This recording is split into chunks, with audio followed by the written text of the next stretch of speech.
Hello, friends. We are going to start in just a few moments. So I just wanted to say hello to everybody that's hanging in there. Hi, Linda. And hello, Rich. And I'm not sure if Hillary's actually at her computer because she's got some horse activity going on this morning.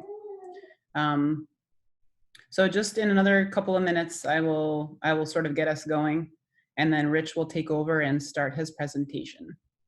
So I'm going to mute myself for another couple of moments.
Hi, Nick.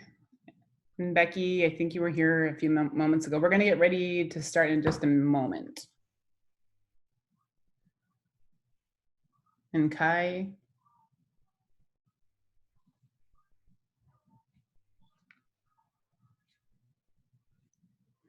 Rich, Hillary is going to make you co-host just to be sure that you can share your screen.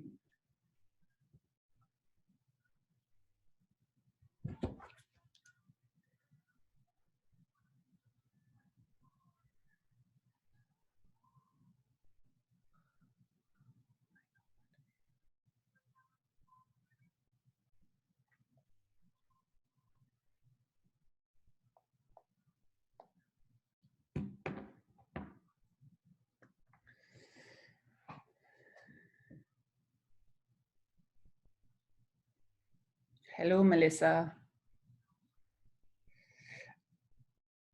So we're going to get started in a moment. I don't want to go too far over the starting time. We are bringing together people from all over the world. So we're having like last minute switches in terms of who's presenting when. And I appreciate everybody sort of hanging in there for the ride. Essentially what we're going to do today is we're going to have our presentation now, which is going to be our main presentation prior to lunch break, which is going to be roughly 30 minutes. And we're going to resume again around 1 o'clock. And that is when Tanya will be presenting her panel. So Silje was going to present, but she had a last minute family emergency today. So she's had to take her child to the hospital.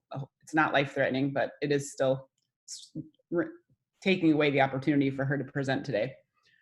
So I'm just going to go ahead and start, and I'm going to actually let Rich primarily, introduce himself, because I think he'll do a much better job than I will. But I do want to say thank you all for being here and welcome.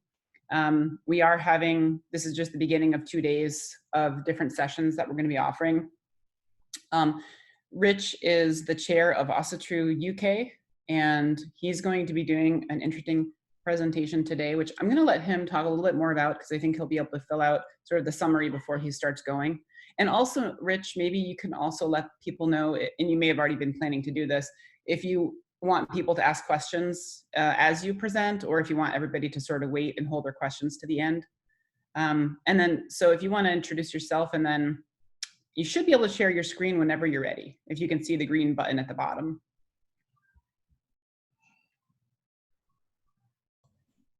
Yeah, thanks very much, Olivia. For those of you who don't know me, as I was briefly introduced there, as Rich Blackett.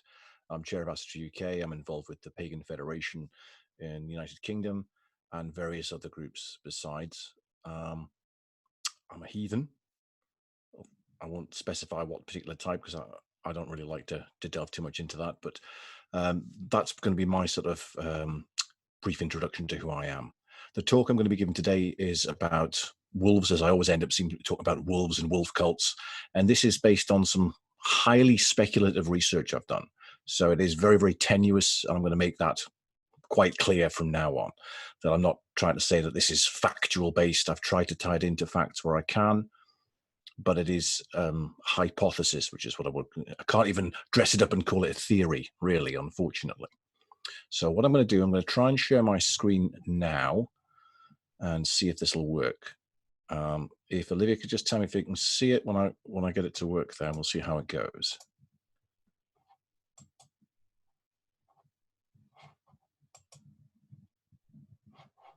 Yep, you did. You can see that? Okay.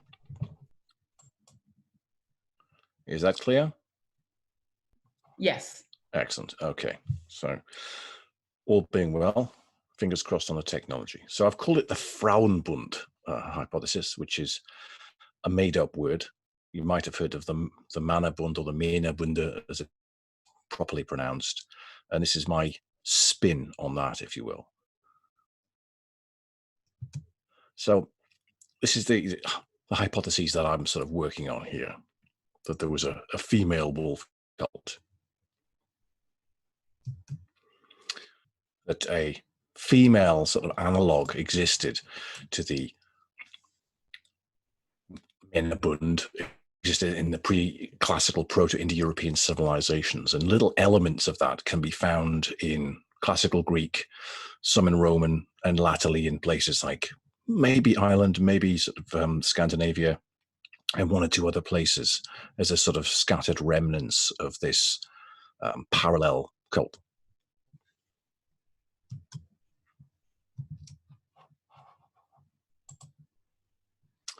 And further to that it declined in parallel with a shift of nomadic into urban culture. That's the nearest thing I can really pin it down to. It declined very, very quickly and seems to sort of dwindle away into, even in Greek times, it was an ancient idea.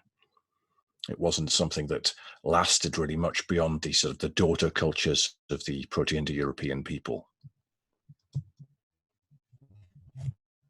Now, obviously, the humans and wolves have coexisted, or humans and dogs have coexisted for millennia.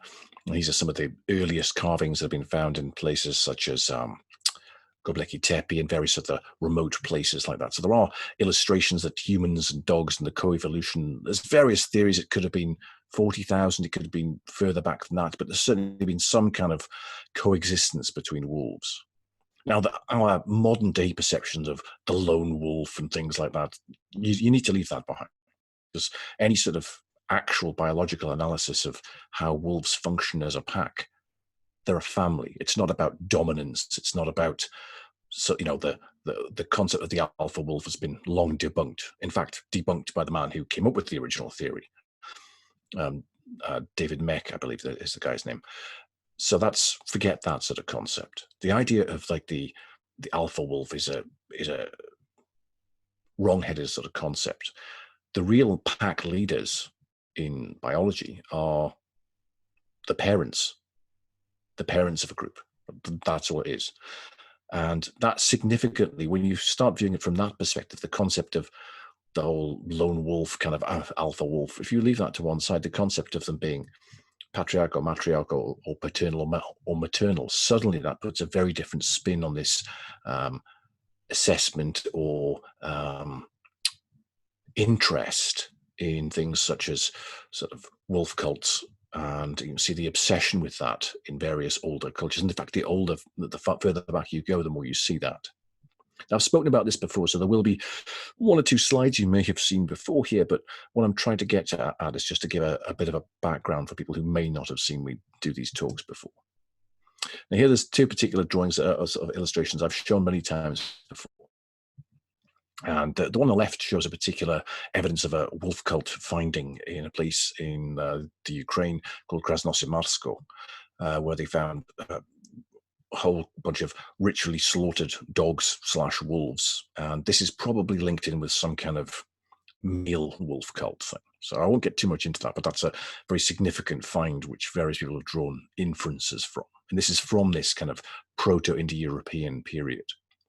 The drawing on the right there with all that, that's the sort of famous sort of drawing of the migration of the Proto-Indo-European peoples who were extraordinarily successful for various reasons, which have been covered by better writers than me.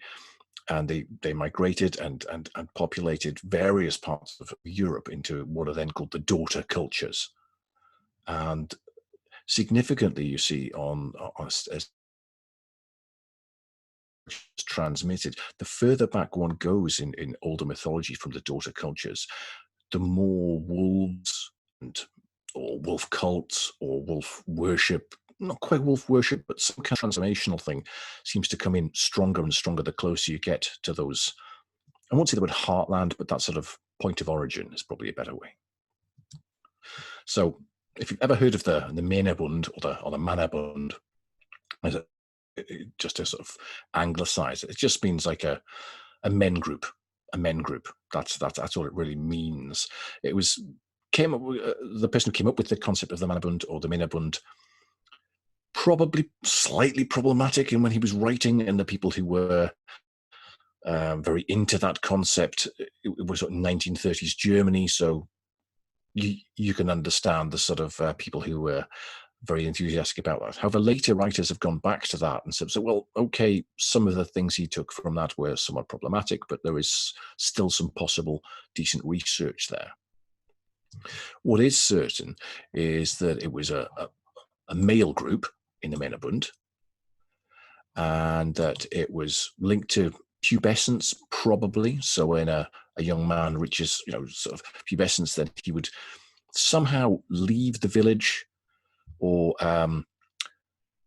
sort of move on in some way and cast out or ritually leave the society in somehow. So that would be how he would develop his manhood or become a warrior, that sort of thing. And so it's symbolically or ritually or whatever, leaving the village and in many cases living wild like dogs or wolves. So that is exactly how that would work. So that sometimes they describe it as living naked or living sort of in some kind of very strange state, that sort of thing.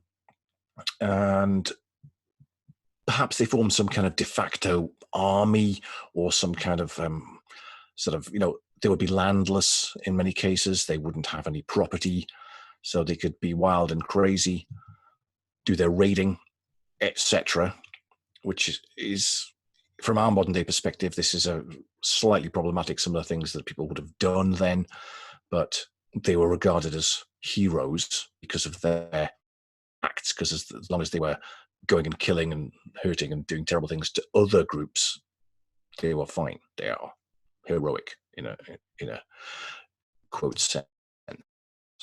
But the point is, it wasn't a permanent state. These people who you hear about, people nowadays who want to reconstruct the Manabund or something like that, well, that's simply not possible, because it was a state in which you would, as a young man, you would be in for a bit and then graduate, for want of a better term, back to being a man and be part of the normal society. You couldn't exist, you can't build a culture on just raiding and living naked in the woods. It's not going to last anything. So it was just a state we went through and then kind of went back to being in the village or some normal society. So here's my hypothesis, opinion, spin, however you want to put it, that if pubescent men had some kind of rite of passage like that, some kind of process that was so ingrained, and you see echoes of it in all kinds of society that sort of descend from this culture, then it's incredibly likely so did women. So that's my hypothesis. It's guesswork in a sense. And if you've seen my talks before, I've been looking into this for a long, long time. So what I'm trying to do is to find perhaps clues to what that might have been. As we always know that most history is written by men and written by the victors. So it's obviously very tenuous to sort of delve into those little crumbs. But that's what I'm trying to do with this as a sort of speculative hypothesis. So there's hints and sources, particularly in the Greek corpus, classical Greek society. So there's the goddess Leto, or Latona in Latin. And very strange that her name derives from Letha, which means oblivion, or lotus, the fruit that brings oblivion. So that apparently the actual compound meaning of that might be the hidden one. As other possible meanings of her being wife is another sort of concept, but the concept of being like the hidden wife and this sort of hidden is very sort of strange. Certain scholars have suggested a pre-Greek sort of origin of her name. So certainly one of the oldest, and she's also like a Titan. So again, an older class of gods and goddesses. You can see there, that's the word later, which is, I mean, that's the anglicized version of the Greek there.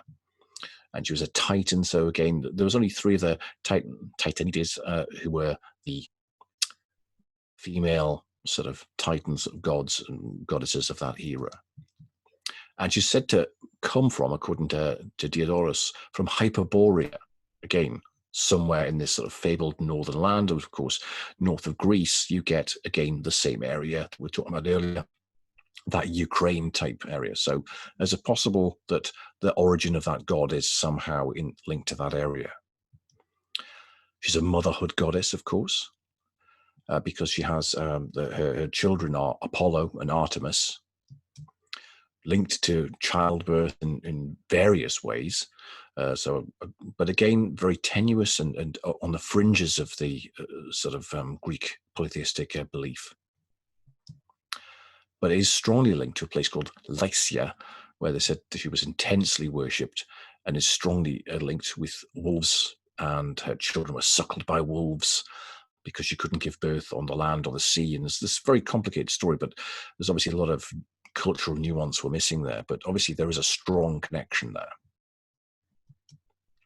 First, her twin children, as Apollo, I've talked about previously. I don't want to delve too much into him because he's obviously the male god. We're looking at the female side here. But so here we have Apollo, son of Leto and Zeus. Now Apollo is always known as the wolf god, and he's also suckled by wolf when he's a child, when he's an infant.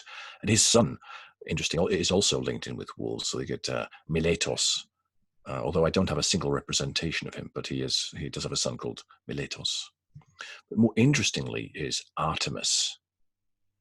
Now Artemis is goddess of the hunt. So again, there's that sort of hunting, much more nomadic kind of concept being built in there. And she has dogs or wolves that accompany her. She's also linked to the moon. Again, there's all the feminine aspect of that, although you don't find that in the Norse side, but the moon is regarded as female in this particular culture.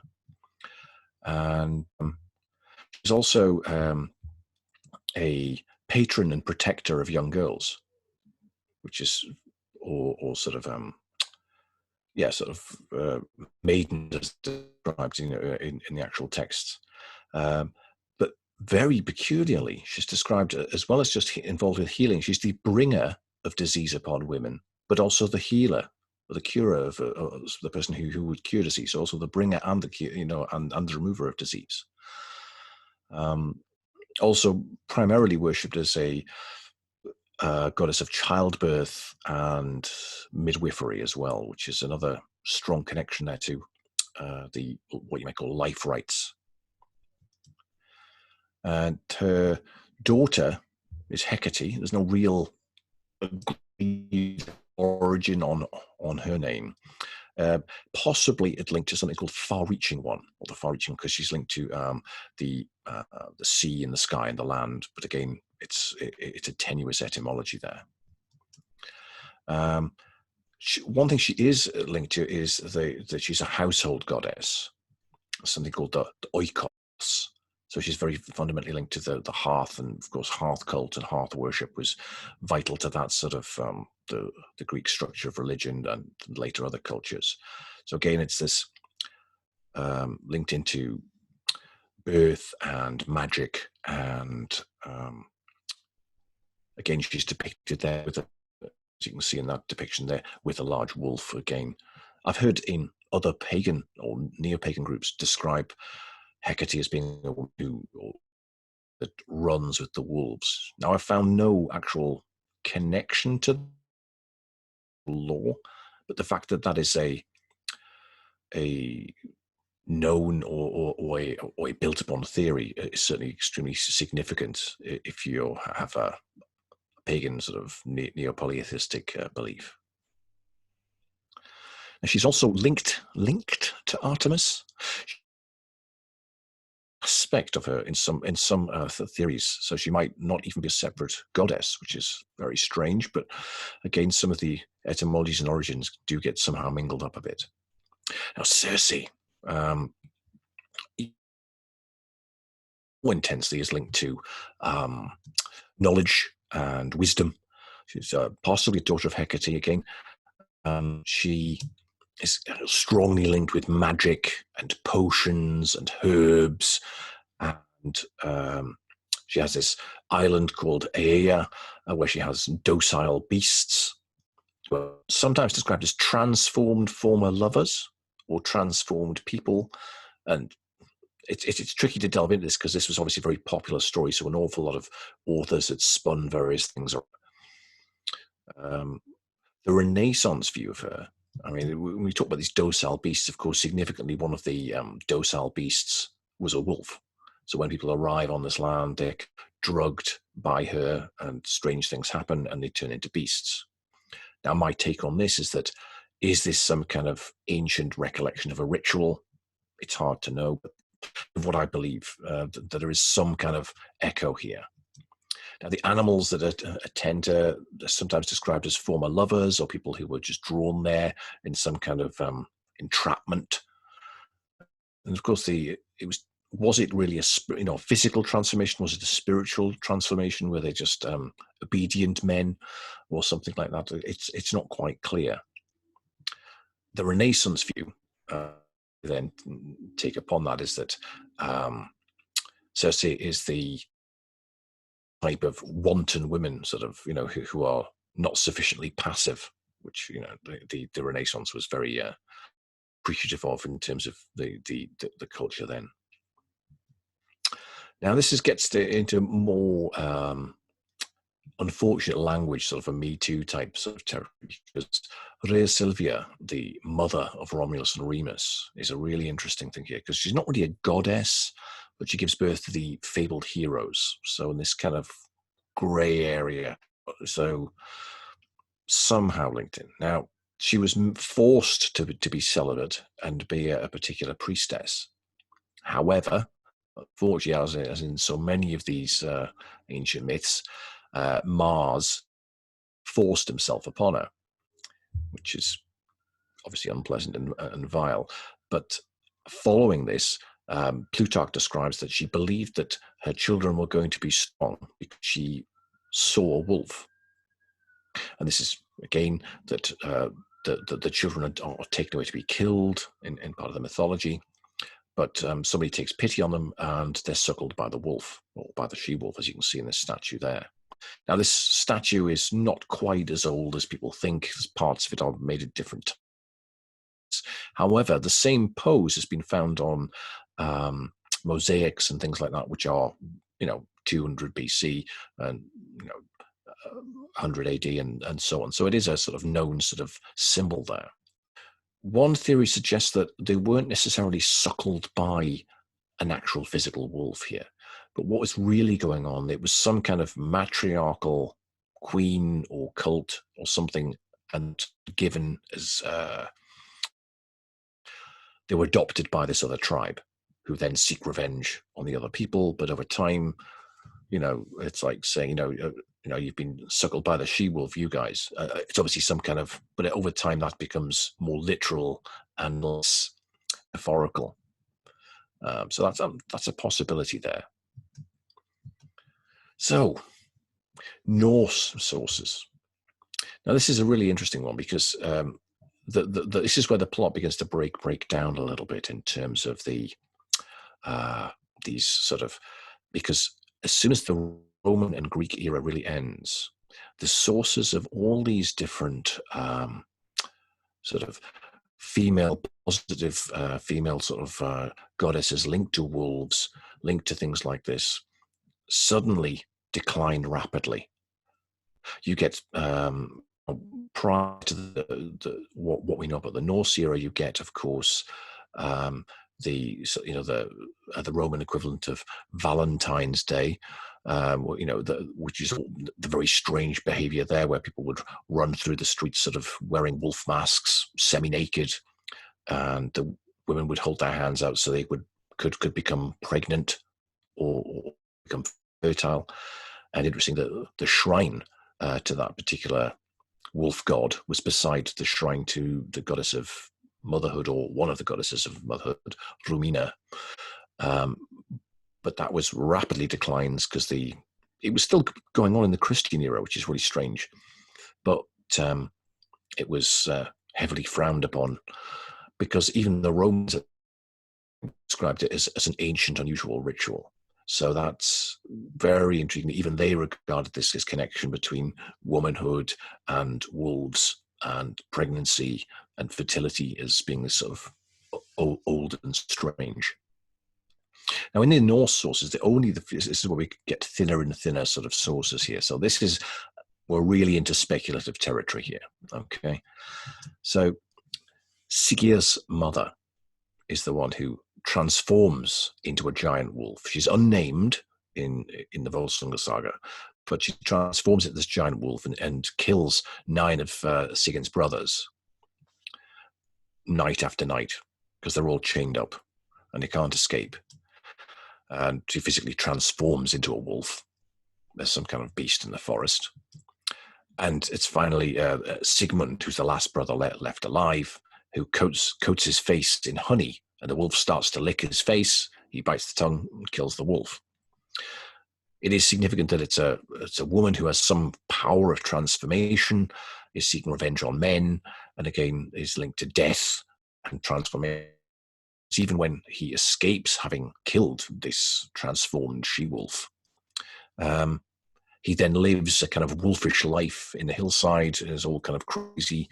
So again, it's almost as if he's taken on some of that power by killing her. Now, another intriguing connection is in Lithuania. There's a goddess called Medina, who's linked to the forests and rides a giant bear, is sometimes preceded by wolves. The further north you go, there's less wolf connection. It's more linked to bears. Now, the bear fertility cult connection is much, much stronger, but again, not quite what we're talking about here, because that tends to be linked into the circumpolar Finno-Ugric sort of groups of people. But Medina is also linked to the Metsamate, which is another, the forest mother, and also linked into Svoruna and various other sort of gods from that era. We know very little about them, but it is something that we have the names come down to us, but that's about it. Irish sources, again, we're getting more and more tenuous as we go on. There's the Werewolves of Ossary, which is a very strange tale. I won't recount the whole thing here, but it's the Wolves of Ossary, where this priest encounters 2 people who claim that they're werewolves, but in the story it's very, very clear that it's just an elderly couple wearing wolfskins, and he administers last rites to this old lady. And again, we're getting this strange connection between life rites and wolves and death. And I mean, I'm reluctant to draw the whole maiden mother crone thing, because I think that's been debunked despite its attractive sort of concept. But it is intriguing to see that connection with life rights as well.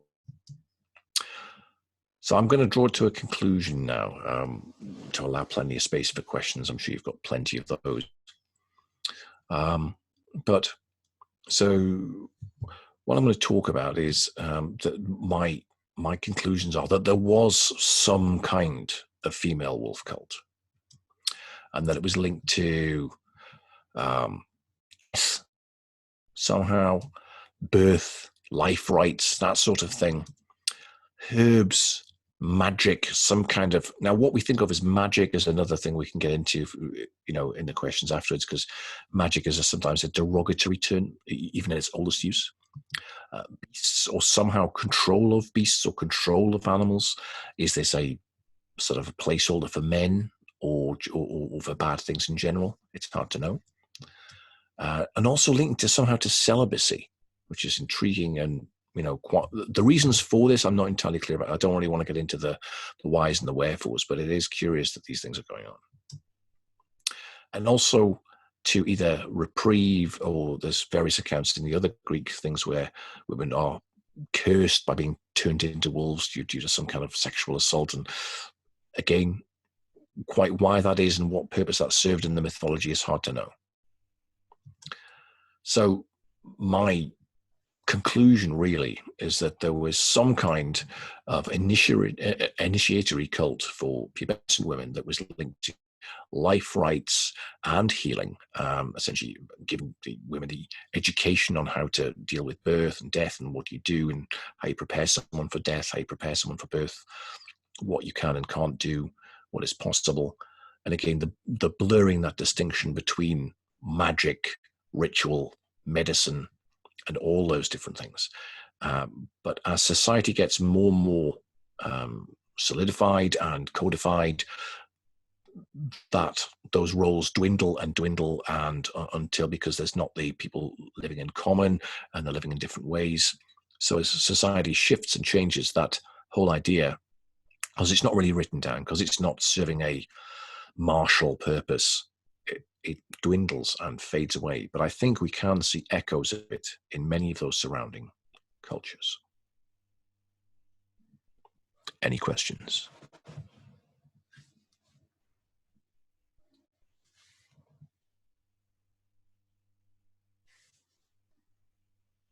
No one? Surely you must have a question. I can talk about magic if you like. Well, that's a lot of go for it. There's a lot of really good information. Well, yeah, this is just scratching the surface. If you ever start looking into werewolves, be prepared to give all of your money to Amazon or to A-Books it is a thing that the further you dig, the more you find, the further you dig. Magic is the word magic or magikoi or magikos has a really interesting thing. I can't claim to have discovered this information, but this was something I heard on the Secret History of Western Esotericism podcast, where magikoi or magic, the word magic is a loan word from Persian for what the magi or the magikoi did, and then it becomes this loan word into Greek to refer to what other people do. We do normal stuff. Those people over there, they do magic. It was always a kind of derogatory term. So we do the normal stuff. We slaughter animals and spray their blood over our idols. The normal stuff. Those people over there, they do the weird stuff. They do magic. So magic has always been it was always a derogatory term to refer to the strange or unusual. It was a way of othering in a sense. So it's to use it to describe it that way is generally, it was always generally used in that sort of context. But there you go. That's all I really want. That's just a little sort of addendum there. Now, if you've got any further questions, please dive in. Or if you disagree and say I'm wrong, I always like hearing that as well. No, you must have some questions, surely. Hi. Hello. I'm going to stop sharing my screen so I can see people's faces. So there we go. Hello. Hello. So I forget where I saw this paper. It was a while back, but it was an anthropology paper about coming of age rites for like young teenagers. And the paper pointed out that in modern societies that do coming of age rituals all over the world, slightly more than half of them initiate the girls and slightly less than half of them initiate the boys, but it's very rare for them to initiate both. So I guess the question being, your hypothesis assumes that the Proto-Indo-Europeans initiate both, which either posits that they're unusual or that's a thing that changed over time. It's certainly a thing that changed over time, because you see that initiatory rites for men continue on into various different formats into the Roman era, and particularly the Greek era, where you had the lightest armed men who wore like one sandal as a proof of initiation and all that sort of strange stuff. And it also goes on, the last vestiges of the Menabund are actually in the, I think it's they describe the two-legged wolves of like of Iran. So it became this sort of thing that continued on, but any kind of societal purpose it might have sort of served just dwindles and doesn't really sort of serve a purpose in society. I'm trying to think of the author who wrote a book called Blood Relations. I haven't read it yet, so I can't really sort of delve into Blood Relations, which talks about sort of initiatory rites for women. But that's supposed to be the best text on that. But I've yet to delve into that and see whether it's proves, disproves, or otherwise my hypothesis, really. But yes, that is interesting. If you can find the source on that, I'd be really interested to read that. Okay, I'll see if I can find it.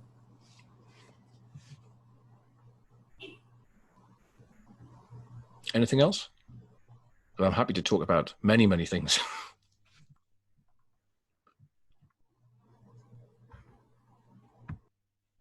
Anybody have any other questions? Because I am curious, you know, what is, I guess in a general sense, because you're the chair of Ossary UK, I'm wondering what your experience is like with heathenry in the UK. It's quite different in some ways, I think, from some aspects of the US. It is. Obviously, heathen in the UK has been around for a very long time. Perhaps not perhaps not in the flavors that we would like, as has been demonstrated in the Heathen History podcast. But I think it's growing very rapidly at the moment, as many different groups and different sort of types of heathenry throughout the UK.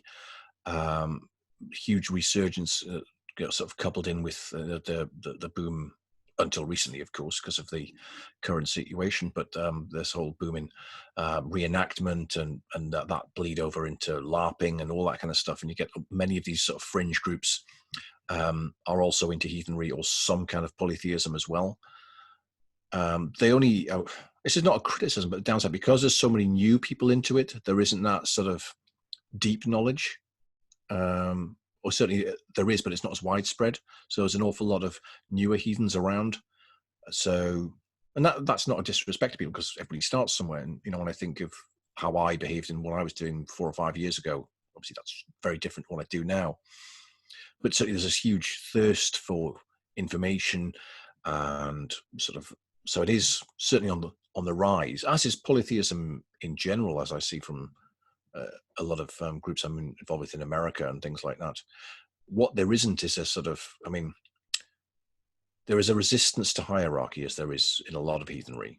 So we see that, whereas groups like the Troth have done sort of some great work in terms of having a big sort of structure and hierarchy. But I think whether we could have anything like that in the UK, I don't know.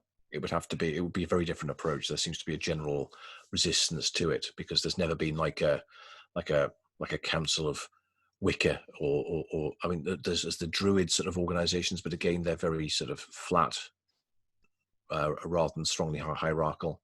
So they tend not to be sort of, so yeah, it is both a boom time, but also a time of sort of seeking as well, because people are interested in how things are going to develop.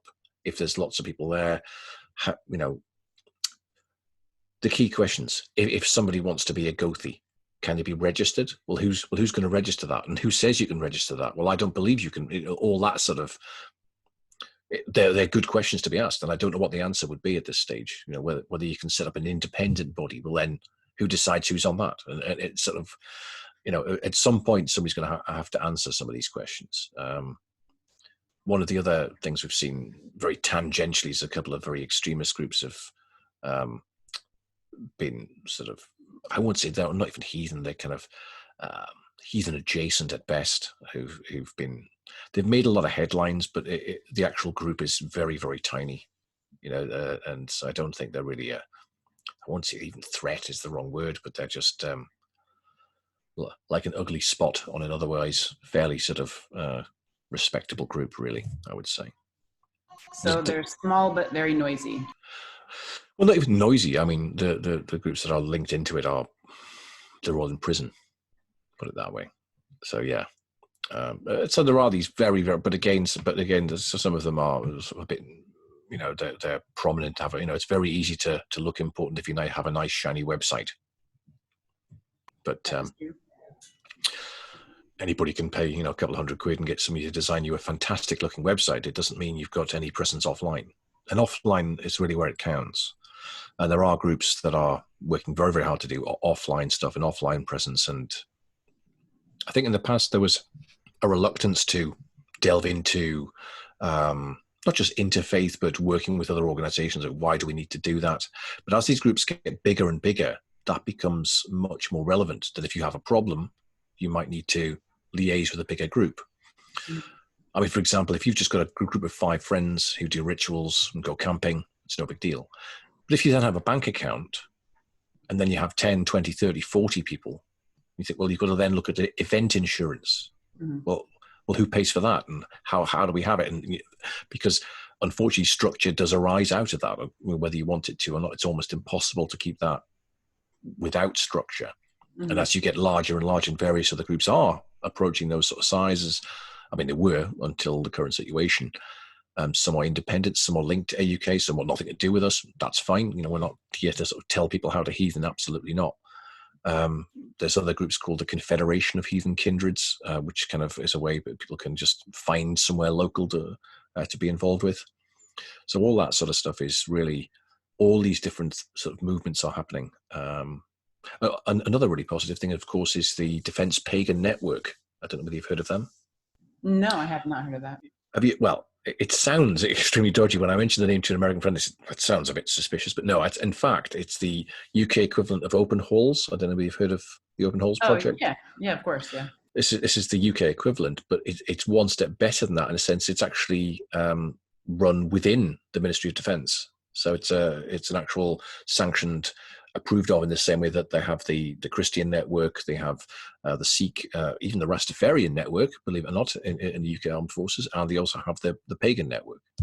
And they called it that to gather up as many as possible, but the vast majority of them, from what I hear, are all heathen. There are obviously Wiccans, Druids, and various other polytheistic sort of believers within that, but yes, so that's going ahead, and they're still pushing hard ahead to get a pagan or heathen chaplain at some point. Whether that will ever happen, but they're certainly pushing for that. There's 2 schools of thought on that: whether it will require an actual act of parliament, or whether it will, whether it can be done by a different way. The last time a different kind of chaplain was appointed, it requires the assent of the Queen, which seems ridiculous and archaic, but that's what's happening. So there's that. One thing that we're doing, because obviously there's the Defence Pagan Network and the Pagan Federation and Astro UK, and various groups are trying to talk to each other more often, and have that sort of conversation, so we're not just operating in isolation. Mm-hmm. So if someone has a problem, it's likely it'll affect all of us, because England's a small island. I mean, all of England would fit inside of Texas, so right. Probably several times, I imagine. I don't know. So, but again, there's an. What was that? England's not an island.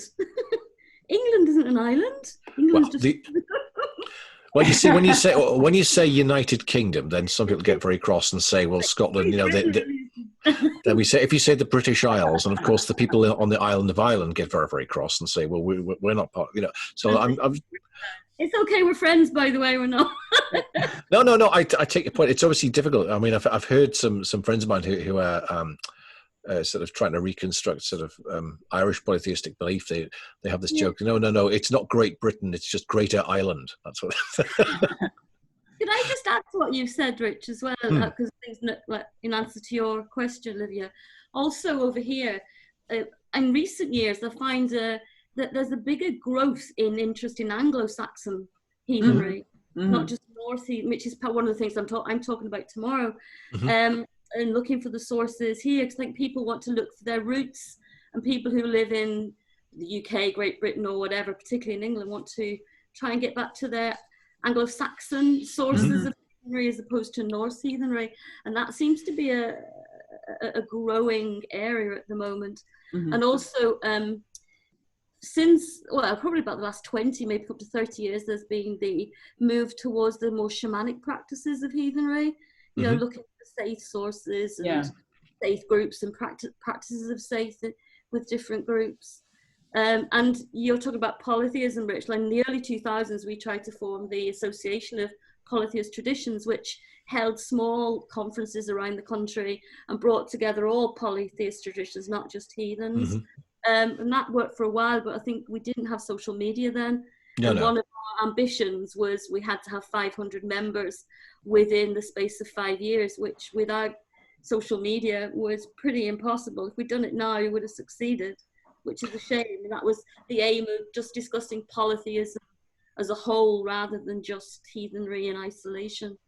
I think the broadening into the conversation of just when you start to reframe it as polytheism, then that's a different sort of a different conversation straight away, which we think is great, because that's increasingly I've seen that in sort of heathen spaces online. I mean, it's interesting that it used to be an awful lot of discussion on Facebook, but that again seems to be declining. There's other places like Discord servers where there's an awful lot of discussion with about there's people who discuss just general polytheism, or they'll be discussing, as I said, sort of Irish polytheism and variations within that, or Frankish polytheism, and or you know, so there's other spaces where this stuff is being discussed. Quite how it will be compiled and what it will lead to, I don't know. But one of the most interesting things I've noticed as part of this is not only with the younger skewing people going into these polytheistic sort of discussions, not only are people more confident in discussing paganism in some ways, but also this seems to somehow tie into sort of, you know, sort of people's gender identities and things like that, which is in a very positive way that, I you know, particularly in these online spaces, I can identify how I want and as who I am, but also I can talk about my belief systems and my practices also, as you know, in a way, I don't like the word safe space, but it is, and that's a very, very positive, affirming thing that I've seen. Obviously, so yeah, that was actually connected to a question I was going to ask. You know, in the United States, there's a lot of reticence when you're, even, you know, among heathens, when you're trying to get to, you know, connect with other heathens. There's always a caution, you know, is this person, you know, white nationalist in disguise, or, you know, are they, you know, what kind of heathen are you? And it's hard to tell sometimes. So I think that there is a lot of anxiety around how do you connect with community when you're not really sure kind of where people stand. And when you were saying earlier that, you know, there are some sort of fringe groups that are sort of adjacent to heathenry, but, and obviously like that exists in the United States too. And it's, you know, it is very frustrating when they use, you know, runes and things like this to represent themselves. And then people that don't know about heathenry associate all heathens with white nationalism or with, you know, prejudice and, you know, discrimination against, you know, gender identity and racism and just so many things. And it's a very convoluted space to be in. But I also think that, you know, when you are a heathen and, you know, you have to face that reality, it can be also very difficult for people to kind of figure out how to like approach other people. And one of the things I'm grateful for our space online is just trying to create a space like that. It is really a safe space. I mean, in the sense, I mean, it should be that way, that people can come together and represent themselves and talk about things in an open way. And I'm just wondering if in the UK, and maybe Linda, you can also speak to this a bit, is, you know, is there that same reticence in heathenry as a whole in terms of kind of getting to know other people, or does it tend to be more inclusive just by nature? It depends if you mean online or offline. Because, well, I mean, I guess that's a really good question. Because especially because a lot of our communities are becoming more international, but like obviously, you know, there are strong regional groups. So I don't know. Lot of people. I was going to say, there's an awful lot of people who can be very, very dominant online because of the way that you can frame an argument or you can run a group. It's very easy to appear the big I am. But Right. it's a lot less easy to do that in public or offline. Sure. Yeah, it's like the keyboard warriors. Well, I don't necessarily mean keyboard warriors. I mean, because you know, I think of one particular case where somebody sort of set up a group, and all the people that were admitted into this group, that grew very, very rapidly, were all kind of heathens, identified as heathen within a year, 6 months. This person had a fair bit of knowledge and was very easily able to appear to be the most knowledgeable person ever. You know, I mean, so can anyone who knows how to Google properly. But There's lots of those in Heathen. You do. But you know, but again, it's what happens offline is really more. But unfortunately, we're not having that at the moment because of everything that's going on. But its offline presence is much harder to push and to sort of to demonstrate who you are. You know, or to lie in a certain sense, because it's much easier. You know, it's very easy to obfuscate if you're off. You know, if you're online. Okay, I understand. Yeah. Yeah. So on a very personal level, heathens tend to gravitate towards each other. If you go to a camp, just a wider pagan camp, heathens look out for the heathens. If you see somebody who's wearing a hammer, they'll just gravitate towards each other, and they tend to form their own enclaves at camps as well. You know, I think one of the, like you said earlier, Rich, I think one of the biggest things within heathenry at the moment is you've got so many new heathens who tend also to be into role-playing and all that. And then the more established heathens at the other side who tend to be more sort of serious, looking at the academic aspect. And we've got those two polarized groups that sometimes sort of mix together, but other times don't. And one gets frustrated by the other. You know, if all you want to do is raise horns of mead and hail the gods, it's not necessarily respectful to the gods. And that's the only kind of. But there's no, like you saying that there's hesitation and worry about approaching other heathens. I find it the opposite here. It's people do go, if you see somebody who's wearing a hammer or is heathen, then you just move towards them and immediately have that bond. Yeah. Which when I've been in the States and spoken to friends there, that doesn't seem to be the case. There seems to be much more of a hesitancy about, should I speak to this person if they're wearing a hammer at the penis, and it doesn't seem to. That's a personal thing. I've not found that. Right. Interestingly, I spoke to somebody who messaged me from the Pagan Federation. They're not an officer; they just messaged me and said, "What's going on in heathenry at the moment?" And I said, "Well, why?" She's like, "Well, my little coven, like everyone's become heathen and they've all left." I was like, "Well, I don't know what to say to that. I can send you a few links. Like, sorry, I guess." But going back to what you were saying, Linda, I think to me, it's always been the two sides of heathenry. It's always been this sort of thing of like, yes, you need to read a lot, but then you can end up being dry as dust and not doing any rituals. But also you need to look at the ritual practice and sort of going out and meeting and doing stuff. But if that's all you do, then it gets very shallow very quickly. So you need to balance both this kind of reading and learning and finding out stuff, but also that kind of spiritual side as well. Because you know, in HWU UK we have people who are, I wouldn't say self-taught because that's to sort of demean them, but they're sort of very much intuitive, and they don't read they don't read as much as other people. There's other people who are very into the sort of the academic side of it, as am I. And it's somehow getting those two types of people to have those conversations. And when you do that, when it works, that's amazing, because you're getting people coming from an intuitive side and people from an academic side, and where they find the points of correlation, it's like sparks fly. This is amazing. You know, this is where it can be really amazingly constructive. So that's really what I'm. You know, that's my hope for heathenry. Also building a massive long haul. You know, obviously.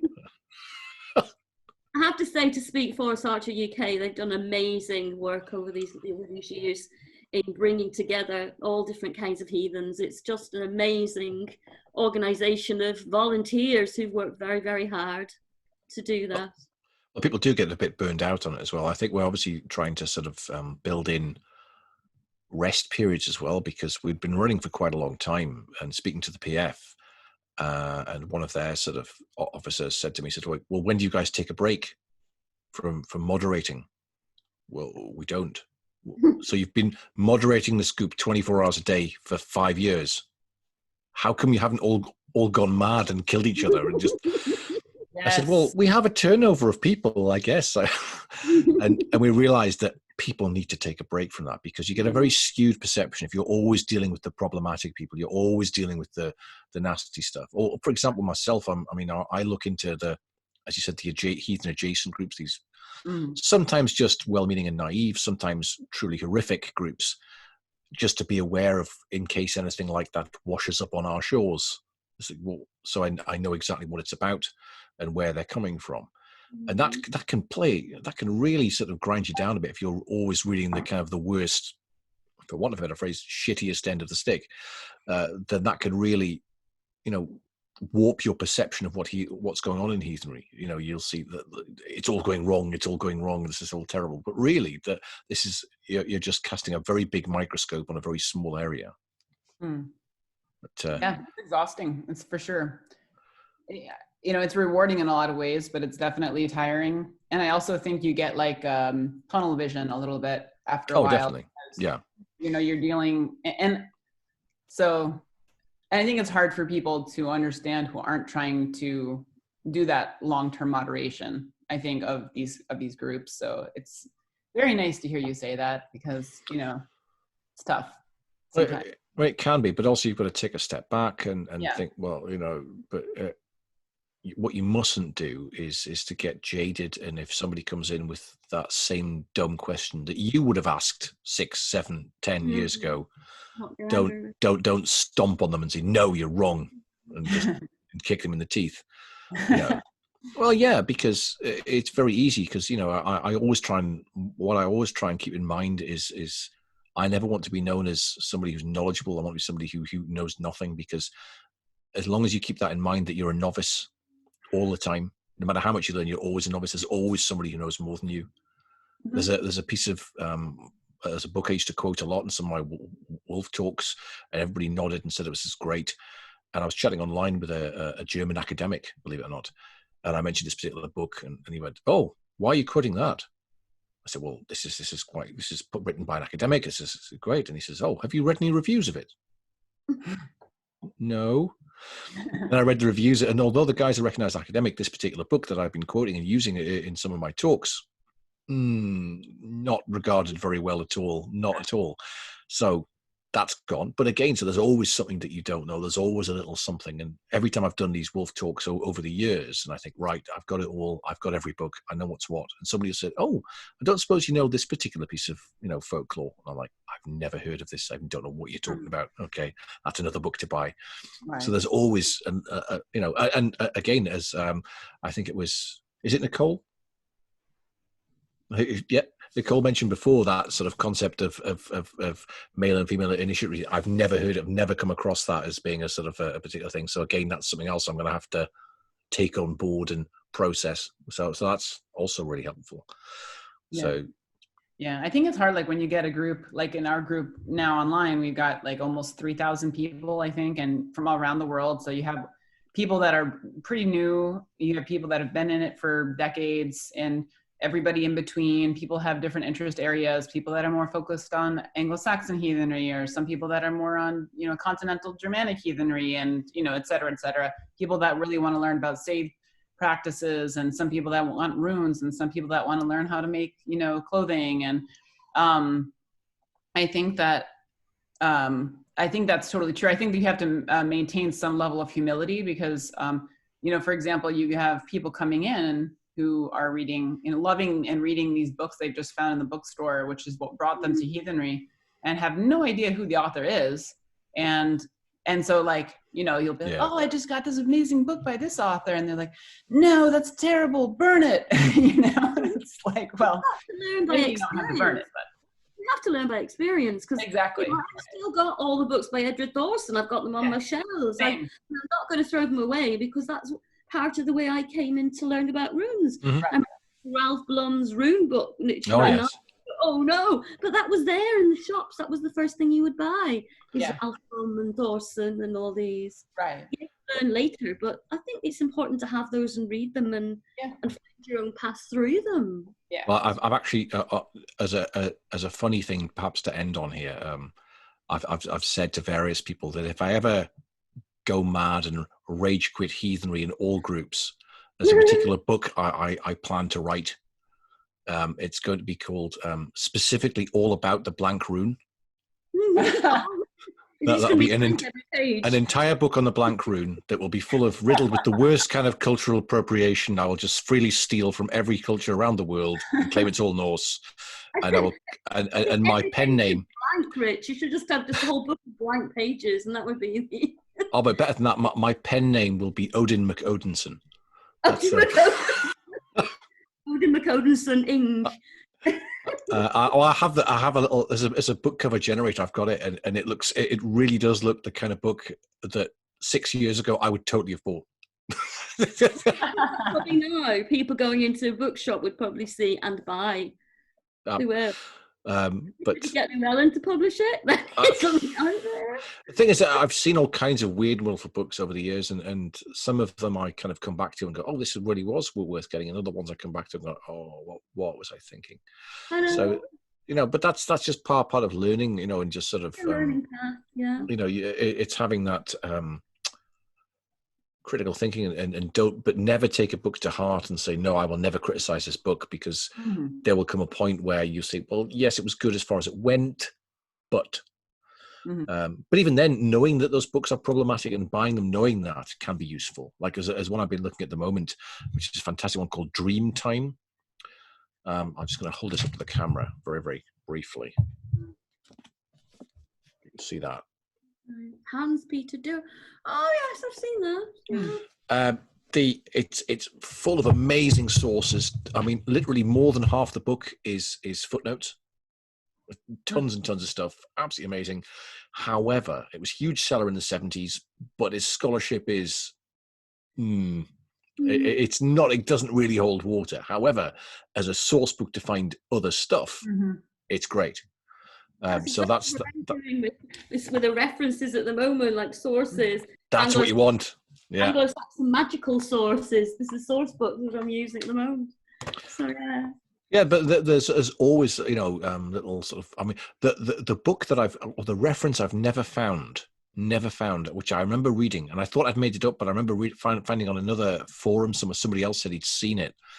There was some paper that was published which referenced at a particular point briefly, there was Norse women had more than one husband as opposed to Norse men having more than one wife. I've read that as well, yeah. And I cannot find that paper. I don't know where I read it. I've searched and all kinds of things. If you find it, please do, because I thought I just imagined it, but somebody else. So you're the third person who said that they've seen it, but it was. Sorry, go on. Oh, it was something to do with like birth rates or something like that. There was a certain point where there was fewer women or something like that, and very briefly Norse women had more than one husband. I have read that, and I'm sure I've got a reference to it somewhere. Find it. I think the worst thing in the world is when you find a reference in a book and a source, and you think you're onto something really exciting, but you can't find that reference anywhere, and you do wonder whether the author's just made it up. Have they just made up random source? Let me let you into a little secret here, because there's a particular source. There's a lady who wrote an essay. It was published once in the 1970s. I've managed to get the book by a lady called Mary Rush Gerstein. It's published in a book called Myth in Indo-European Antiquity. And the cheapest copy I could find online was £24. I managed to get that. Other copies sell for hundreds because it's out of print. But this is a shortened version of something she wrote in her thesis in the 70s, which lots of people quote as a source. I'm like, that's interesting. I should get hold of that. Now, a friend of mine who's a librarian said, well, this is on microfiche at one university in America. So I said, what are the odds people have actually got a copy of that? Is it? No, they didn't. They're just literally copying, pasting sources. They have not got a copy of that. Got a copy. I mean, I'd love to get a copy. If someone has access to the microfiche catalogue of whatever university, of Mary Rush Gerstein, Wog as the Outlaw, fill your boots, get it for me. I'm rooting my way through sources from the 1920s and 30s at the moment, trying to get hold of books that you can't get. And I can't get them from my university library because our university's closed. And I can only get sources from the British Library that are online sources. So you can actually physically get hold of these interlibrary loan books at the moment. And there's loads of sort of Anglo-Saxon magical healing sources from that time period that I just can't get hold of. It's really frustrating. Yeah, like I'm trying to do research on the Nine Herbs charm, and like the most recent translation and commentary of the Laknunga is for sale by the publisher in 2 volumes for about $500. Quite a lot of And money. Who's the translator of that one? Edward Pettit. If it's who I'm thinking of, I think he published a thesis that is floating around as a PDF.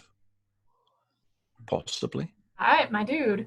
But yeah, no, I wanted to read like his commentary because I wanted his opinion on like the Hapax Legomena, and like the New York City Public Library doesn't have it. So like I'm trying to find any library on Long Island that has it and will let me look at it, because I'm not spending $500 for a pair of books, because that's obscene.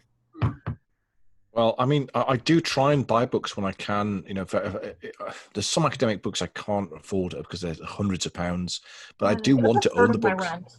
I do want to own certain books.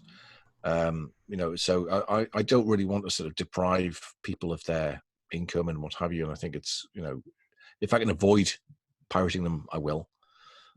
Unless it's by one of those horrible heathen adjacent groups, then screw them. But there are sorry, I'm just looking for that PDF you were talking about. We had a discussion not long ago on Heathen Women United about which book, didn't we, Olivia? Which books would you really like to own? Which would you? If you could only choose one. You could only choose one, because I said I'd love to. The only book I haven't gotten I'd really like is the Anglo-Saxon Paganism by Wilson. I've got Wilson's books on the Vikings, you know, on the Viking way, but the Anglo-Saxon Paganism is a few £100 to buy. And even though it's outdated, it's kind of the seminal book. You know, one of the earliest books, the seminal book that was written, but it's about £200, £300. You can't get it. I did get it from library loans once, and I photocopied every single page of the book. You should have scanned it and made a PDF. Well, no, but one of my cats peed on it, so it just ruined it. So I'm trying to get hold of the book again. I will. It is. There's some of the academic publishers. I mean, I understand because they're going to be very limited appeal. There's one I've got which is about Indo-European linguistics, which a friend sent me, and it's incredibly dense sort of book. I mean, it's a searchable PDF, so they're basically, I've only read about 2 or 3 chapters of it, because the rest of it would be just, it's sort of PhD level linguistics kind of.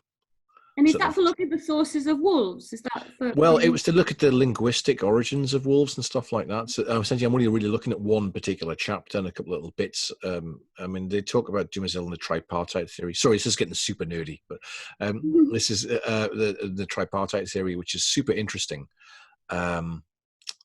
Whether it's Ivanov and another guy, and that's very, very, because somebody said, I've got this book on Indo-European linguistics, do you want the PDF? I'm like, I can probably live without that.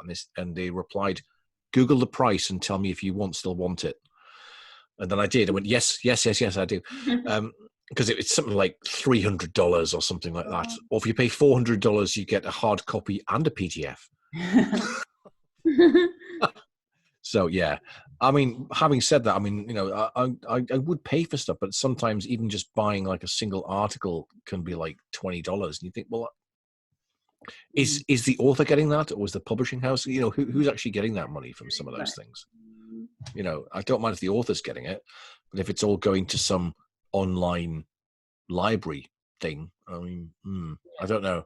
You know, when you buy something off academia.edu or something, or one of those places where they say you can buy a review of a book, which always seems very strange. Yeah, that is very weird. But yeah, it is a strange one, because I mean, there's a bit of a thing about pirating books and stuff like that. I mean, if you're going to be pirating sort of Llewellyn books, and really you should look at your life choices, I think, really. Because they're not very much money, you know. If you the funny thing is with Llewellyn is that they do publish some good stuff. They have this terrible reputation. I mean, for example, they publish R.I. Page, you know, the Anglo-Saxon runes. They've got, you know, this little, which is a fantastic, I mean, it's an old book, but still it's really good. But right alongside, well, I won't name any tradition because I don't want anybody to get cross, but stuff that is less good, shall we say. I think I was once given one called Celtic Fairy Shamanism, which you can imagine by the title. I was given it, I didn't buy it. Because it had shamanism in the title. A friend thought I'd be interested, bless them. Well, even shamanism, and I mean, it's funny because I saw in one online group where somebody kept on mentioning shamanism, and somebody got very, very cross, saying that was cultural appropriation. Right. And this other person was like, well, no, because I could do this and this. And so I said, well, no. Are you from the Finno-Ugric, Siberian Tunguskic? And she's, no. Well, you're full of it then in that case. But it's what people mean by that. Yes. It's become it's a tricky one. I don't know what the right answer is to that. I really don't. And there's no alternative word that would have the same impact reading either. I mean, do you say medicine person or medicine man, medicine woman? Again, not really comfortable using that. No. And we're lacking the vocabulary in some cases to describe a person who communes with spirits. Well, that's a bit of a mouthful, but kind of. But we do have some old English words. Again, I've been searching those out, for magician and sorcerer and really, okay, and hag, and there's quite a few words that have got out of use in Old English that they used in the early penitentials to say, these are things you've got to give penance for. So there are actually words that we just don't use anymore. The thing in some of the penitentials I liked was that there was penance for use of doing certain rituals or leaving butter by a tree. It's obviously some kind of pagan ritual. But the one they were really, really cross about was the use of amulets. Yeah. People would not stop using amulets. Can you please stop, you pagan bastards? Is what they were saying. My talk tomorrow, actually, but the one that they seem the most angry about, the one that you have 5 years penance for, is if you put your child in an oven or leave it on a roof. So it's 5 to 7 years penance for putting your child. 5 to 7 years. Yeah. If putting your child in an oven or leaving it on a roof. Don't cook your child. This is, fair play. That's the main penance I've come across.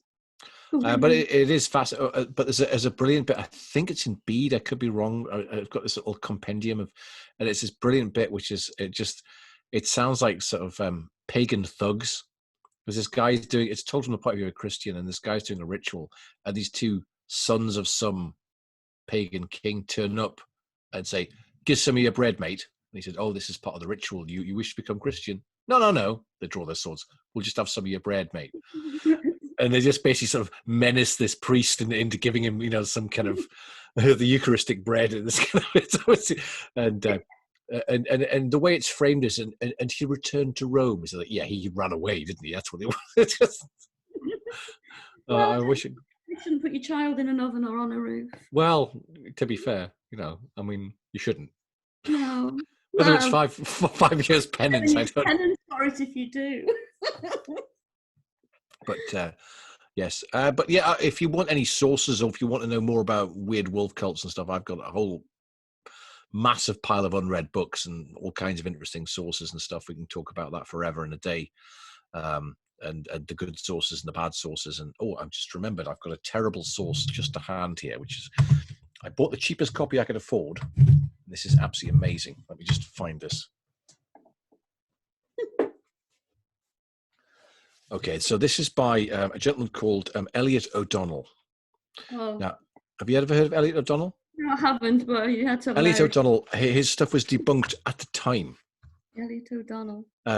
He claimed to be a psychic researcher type guy in the 20s and 30s. Even other psychic researchers like, dude, you're making this look bad. So, libraries refused to stock his books. Or at least they wouldn't put them in the non-fiction section, Got himself a reputation for that. So, and I ordered the cheapest copy I could find of his book on werewolves. Well, imagine my joy when this turned up. Oh, wow. Werewolves. It has that proper, it has obviously been lying in some book depository for about a decade. They've been begging for someone to want to purchase it and nobody else has. Well, the best thing about it is every anecdote is clearly complete bullshit.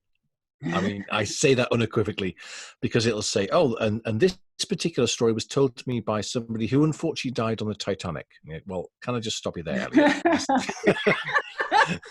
Just before they died on the Titanic, they had to send me this story about a werewolf.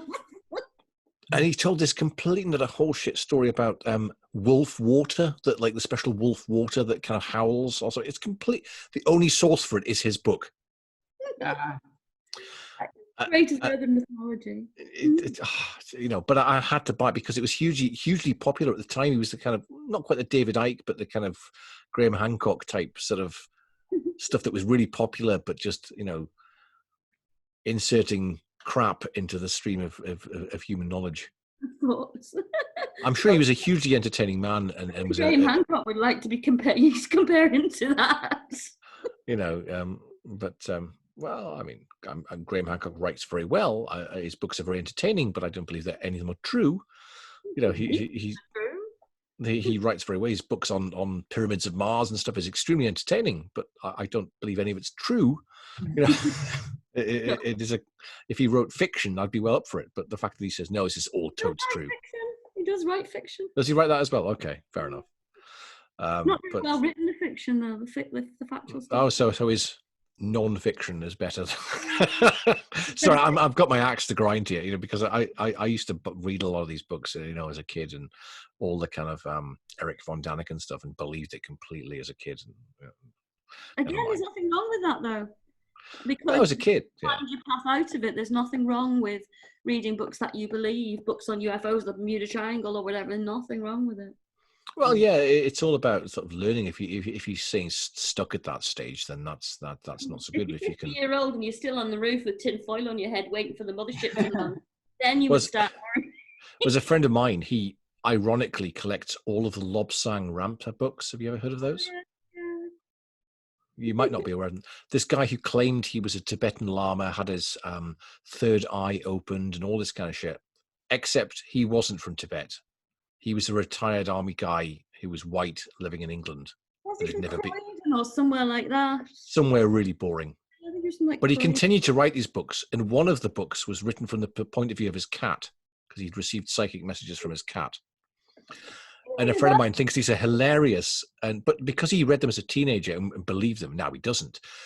But he's continued to have this real deep interest in Tibet, and he's now actually learning actual old Tibetan. And he still has this like pride of place. Oh yeah, this is part of my special bullshit collection. This is, but he's learning the real stuff. Yeah. Pride and interest with it. So yeah, but I hope that talk was interesting. If anybody has any further questions or corrections, which are also good, then please let me know, because I always want to hear people tell me where I'm wrong. I'm not concerned because my current paper is up to 5,000 words. I think it's going to be a long one tomorrow. How many footnotes? How's the bibliography? Oh, it's got a huge bibliography, but I'm not going to talk about bibliography in the paper. It's massive. It's up to 5,000 words. 5,000 words, goodness. I'm going to have to chop a lot out by tomorrow. Well, yeah, as I say, there's always more to. Depends, you have to narrow the scope. I mean, I deliberately never talk about Native American or First Nation stuff because it's such a vast other territory of 800 plus tribes, of 800 plus mythologies, and et cetera. It would be another, decade of books, and even then you've got to unpick all the kind of horrible colonial books. Mm-hmm. Written in the 20s and 30s, and yeah, mine is just an evidence for Anglo-Saxon magic and witchcraft. It's just yeah. I mean, it's a book I found called "The Pacific Northwest Wolf Ritual." I was like, "Oh, here we go. This sounds great." And I messaged a friend of mine who has Native American ancestry. He was like, "No, not that book. Not that you probably no." So I was like, "Okay." So essentially, what I have to wait. Elliott O'Donnell of the Native American. Well, I don't know. I mean, the thing is, there's people who wrote on animism back in the day who were fine, and there's also people who wrote then who were hugely problematic. So it's a complex thing. So not everybody who wrote then was a terrible person, but some of them were, and it's knowing who was and who wasn't. I mean, you talk about Sether and stuff like that. In the beginning of the Viking Way, there's a whole chapter where he unpicks, here's all the people who are writing on Say That in the 1930s. This guy was writing about it. He's fine. This guy was clearly a massive Nazi, so much so he moved to Germany after the Second World War. And so he unpicks the sources from the people and just try to sort of say, well, we can't just throw everything out because of when they were writing, which is really interesting. I mean, I'd love to read about the whole Minnebunder stuff, but unfortunately, there's only 1 or 2 books on it, and were hugely popular in the Nazi era and have never been translated into English. So I'm going to have to learn a foreign language to read them. I think it's Vikander was the guy who was writing, and a few other people like that. But I've yet to find anything in English. I mean, unless one of those horrible right-wing press is probably going to translate them. So in which case, do I really want to give them any money? Anyway, I'm going to have to go because my parents have been ringing constantly throughout this entire talk, trying to sort of get in touch with me, because I told them faithfully and wrongly that my talk was tomorrow at 5 p.m. I've heard stories of that. Yeah. Like a complete moron. I freely admit I'm an idiot, and there's my mum ringing again. So I do apologize. So my talk would have been slightly longer, slightly more polished, but it is my own fault. There we are. You did a great job, and I'm very happy that you were able to take the time to talk about that this morning and answer questions and have a good chat. Indeed, And, indeed. So it's much appreciated, yeah. And so I guess we're going to be going on lunch now, but we will. So if you want to go take a break, people, and anybody that wants to come back for 1 o'clock, the Zoom will stay running. So if you want to just pause, if you're going to stay for the 1 o'clock later, you can just pause it and come back. Tanya, the Icelandic vulva, will be doing a panel starting at 1 o'clock. So if that is something that you don't want to miss, then hop back on around 1 o'clock. And Hillary will be moderating the afternoon sessions as well. So, and then we'll also have round 2 tomorrow. So thank you everybody for coming, and thank you, Rich, for sharing all of your expertise. I'll see you soon, Rich. All right, bye everybody. See you soon. See you soon.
Hey, Linda, how are you? Thanks. And just panicking about this paper now. I've written over 6,000 words. I think it's going to be. I'm going to have to. I'm going to view myself. I'm going to have to cut it down. It's gonna be fine. Like 6,000 words, and it's going to be that'll take about 2 hours to read. Yeah, but you know what? I always write a lot, and then when I talk really fast, and then I just blew through that really fast. It's better having more than not enough, I think. Right. I'm sure there's things I can just summarize as I go along, but it's because it's the first time I've gathered all this together. So I've had all the archaeology separate before, and the anthropology and the art history, but I've not brought it together before. And so in bringing it together, I'm just, the whole kind of caboodle is in one piece. So I'll just cut it down as I go along. I'll just see how it goes when I do it tomorrow. Right. Yeah, I'm making sure nobody's trying to contact me fast enough.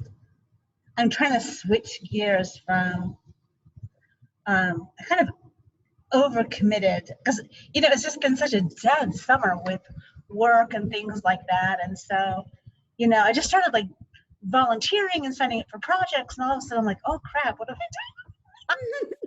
You volunteer for too many things. Right. Well, I wrote the chair of my department for the program I'm entering, and he's working on the massacre site, which is my area interest is conflict sites. And so I'm like, hey, I'm sitting around with nothing to do. Can I help you?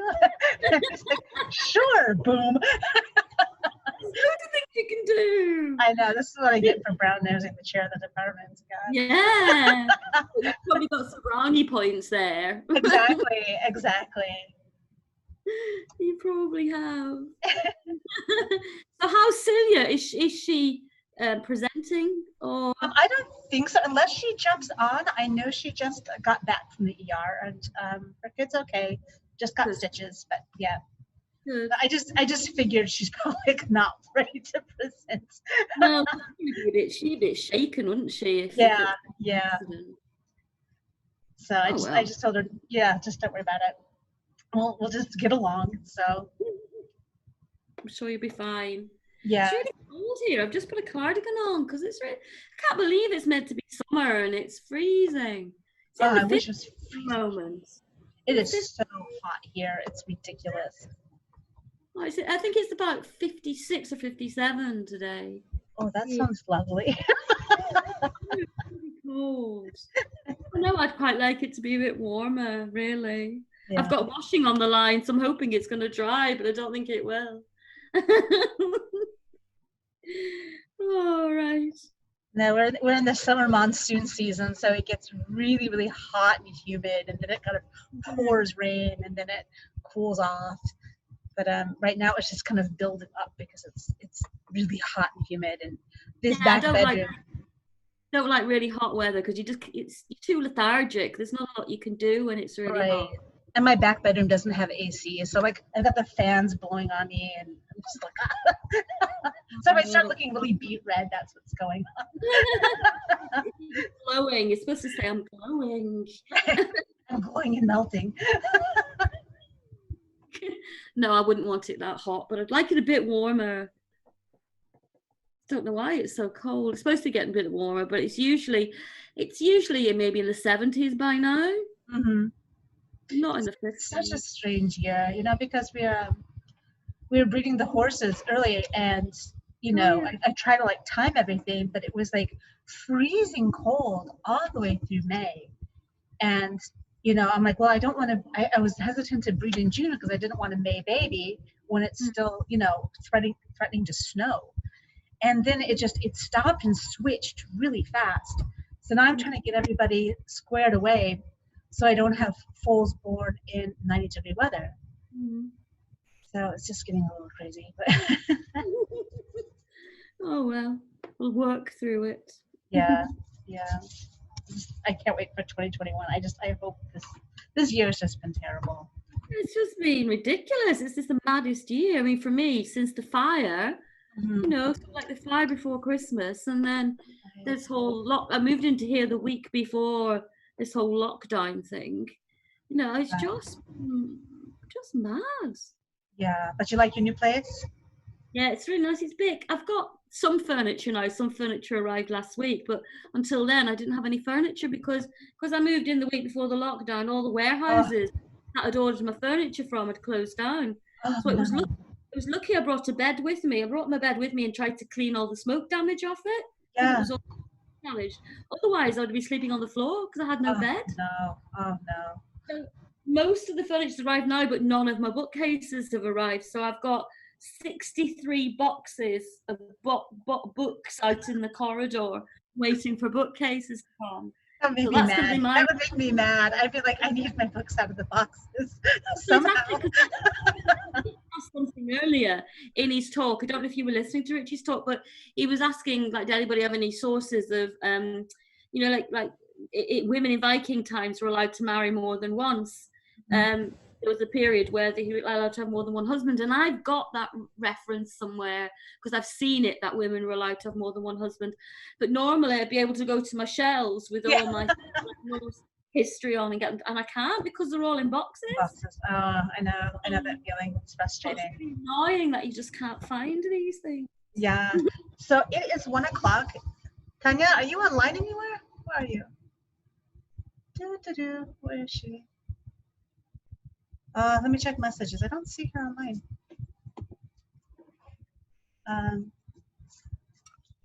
Where is she? Hold on.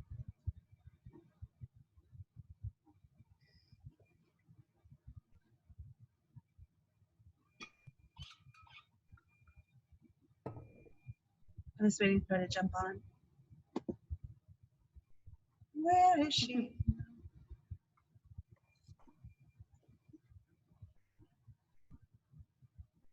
I'll go back to hide self view. Yeah, she says I'll she's mute trying to myself. connect.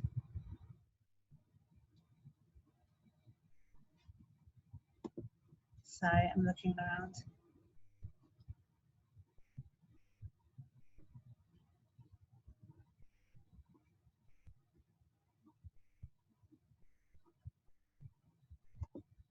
We're having a technology glitch. But this is great. Yeah, you can't complain. I mean, we get to meet with everybody from all over the world, so figure it out.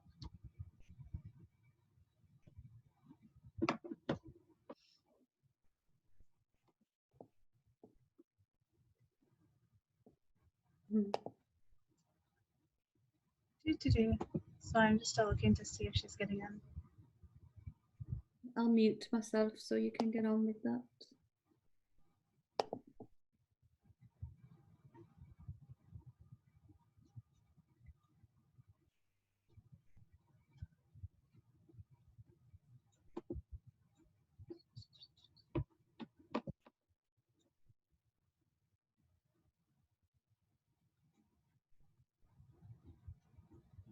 Hold on, y'all. I want to try to send her this link one more time in a different screen.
Did you have trouble getting on? Anybody else with those links? Okay.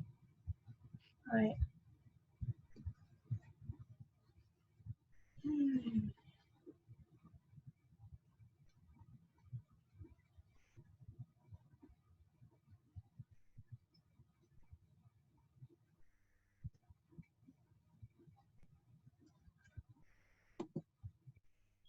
It's not even showing up that she's trying to connect.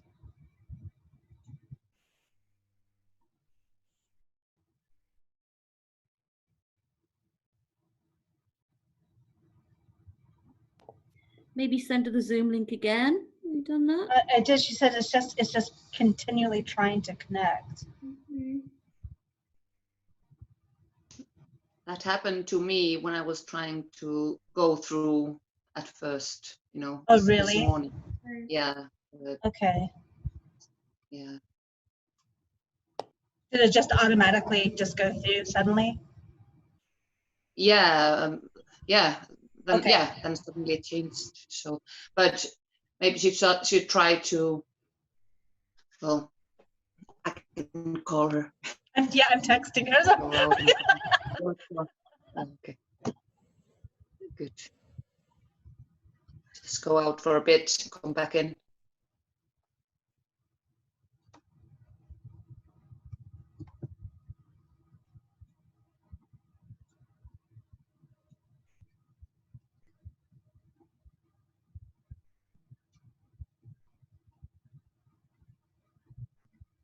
Oh, okay. Yeah, she got a request for an update. So we're gonna be a few minutes.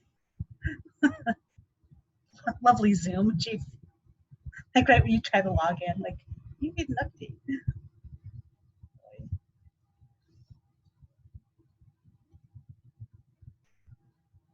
Let me see if she's getting in.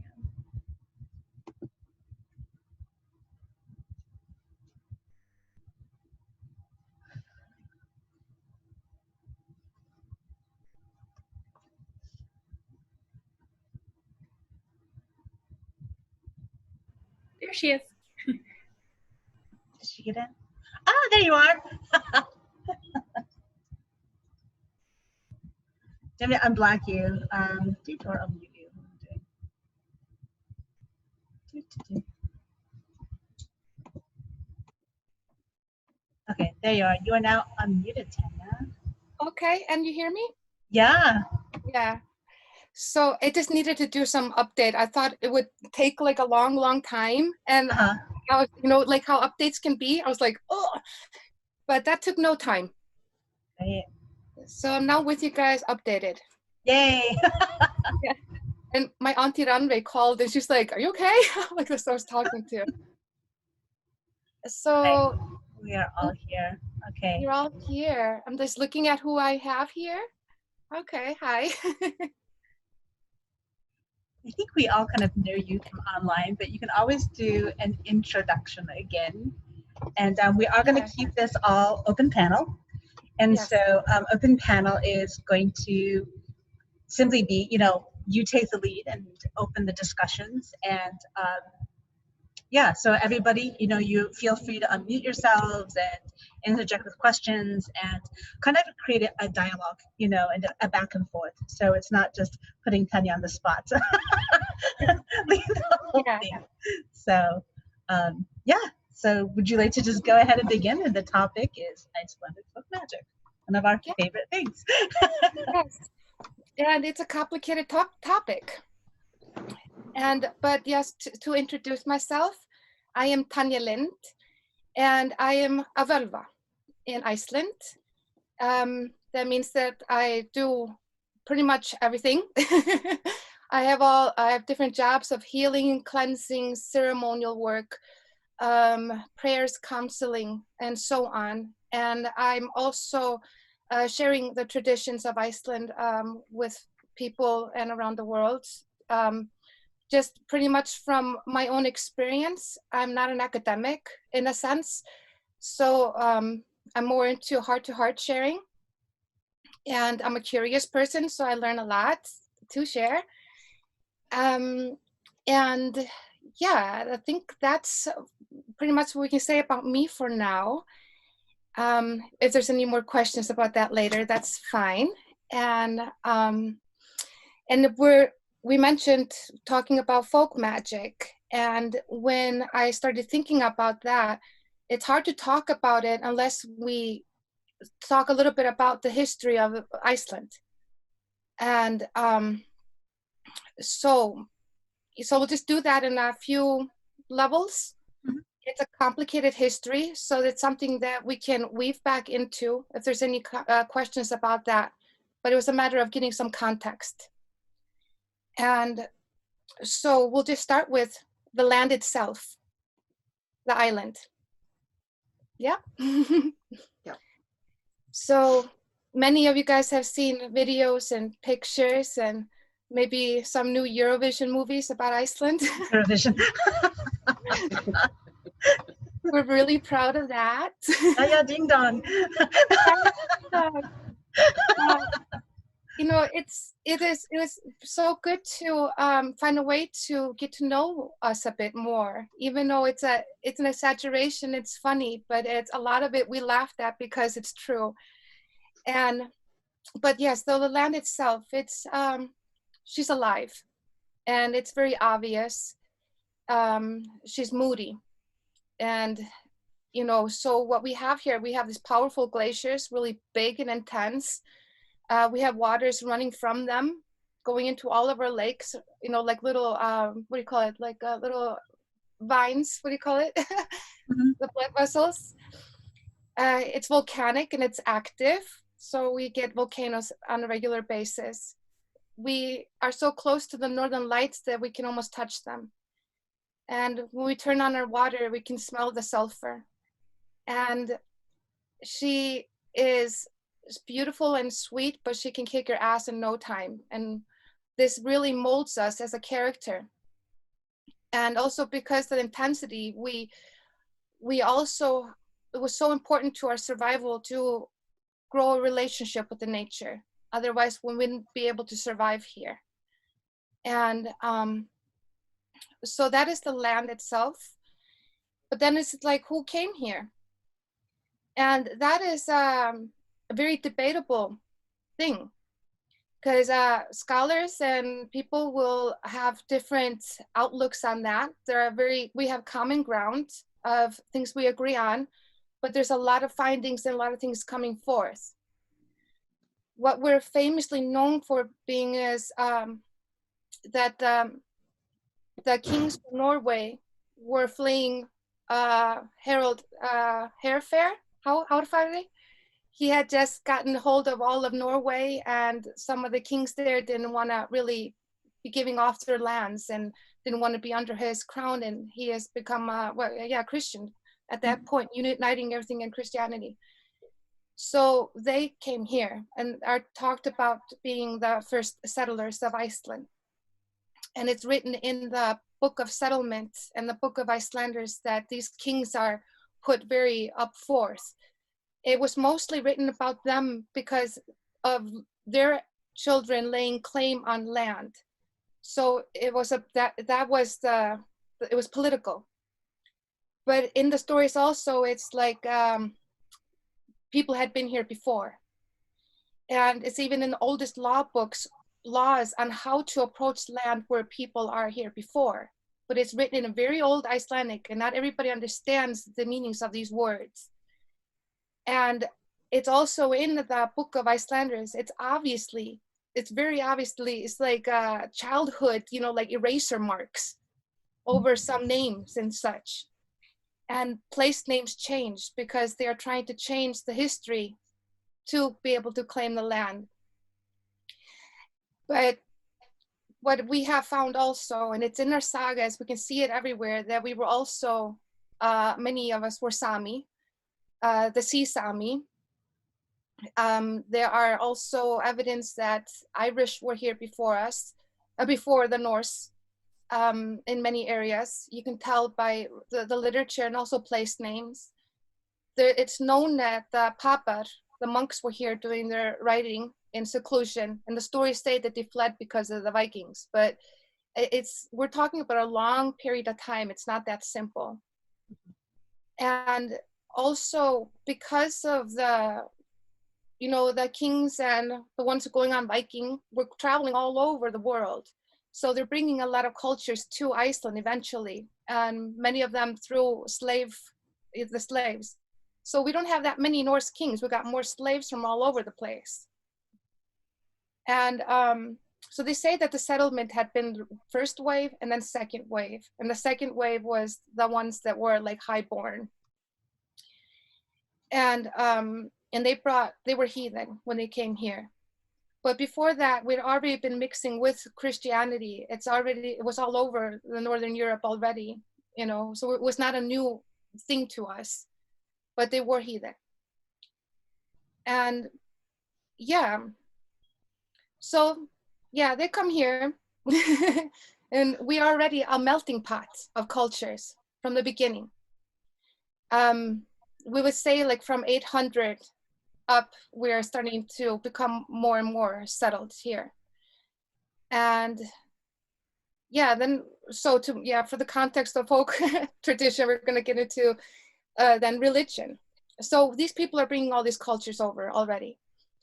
The year 2000, some say the summer of 999 at Alþingi, there have been debates about whether we would become a Christian nation. Most of the other Norse countries already were. And we weren't really keen on doing that at all. But the pressures were, number one, that it was about trade. And we were being threatened to be more isolated here. And the other Norse countries would isolate us more and not trade with us. And some Icelanders had already kind of caught on to that and wanted to become Christian for that reason. And there was, you know, we were close to going into civil war here regarding that. And it was in the hands of a heathen man, Þorgeir Ljósvetningagoði, a Christian man put in the hands of a heathen man to make this choice at Alþingi.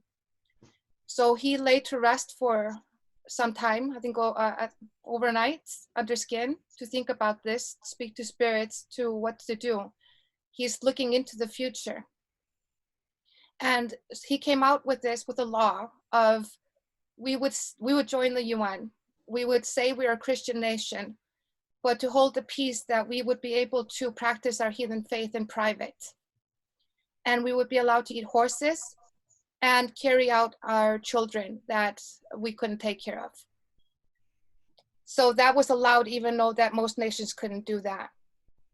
And then we were Catholic. Then we're onto the Catholic religion.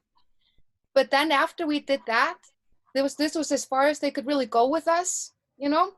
They left us alone. We were we're just an island here and nobody really thought about it. Most of the goði are the spiritual chieftains. All they did was change their clothes, but they got very little education about Christianity. And it pretty much carried on the heathenism. So over a span of a few hundred years, there was like a golden age here of peace. We also got tired of revenge killings and blood feuds. We were killing each other off like that, and because we were obligated to do the revenge, you know, it would be shame not to. And we were just and also some people's consciousness was getting blurred. You know, there was big problems with this, and so it became more peaceful, less feuding, and people were just very spiritual. And then feuding started again around 1200. And that's where the Norwegian crown kind of stepped in, because we were doing this whole killing each other off again. Such crazy people. And we were with them, I think, until 1397. And then we were taken into the Danish crown. And then we started to experience a little more suppression.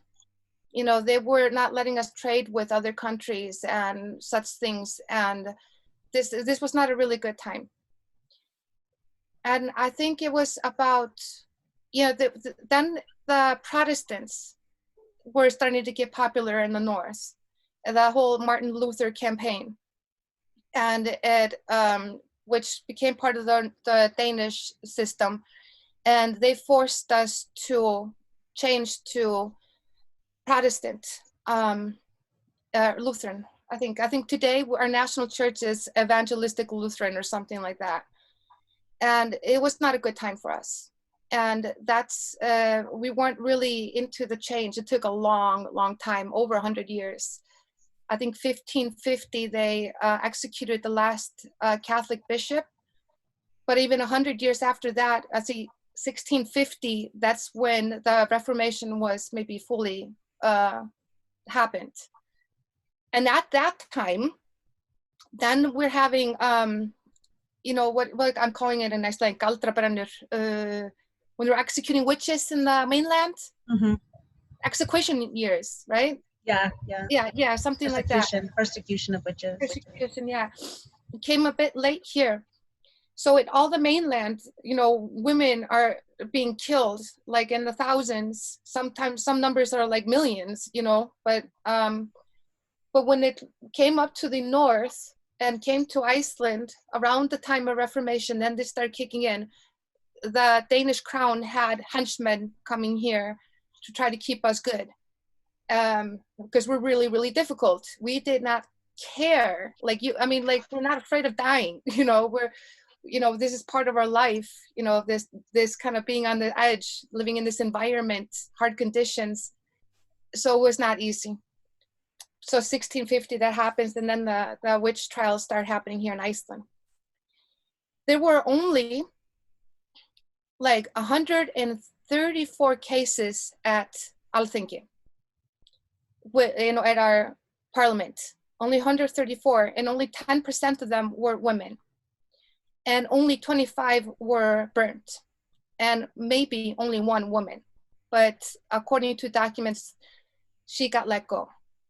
And so that is very different from the rest of the world. And one part is because most of our sources were priests. And like, let me see, I have a paper here. Okay, so I have a paper here. It's a account of most of the magicians in Iceland. And if you look up like anywhere, yeah, just looking up anywhere here, it'll just say this guy, priest. Well, I can't show you, you guys won't see. Yeah. But it's a priest. It will also say who was his nemesis, how did he die, what books did he write. This is a friend of mine who's a historian wrote this. He was traveling Iceland, collecting some church documents, and instead getting documents from witch trials. Wow. And also so it's really hard to, you know, perform all of these trials and such when most of them are priests. And there were a lot of thin lines of what was maybe good galdur magic, you know.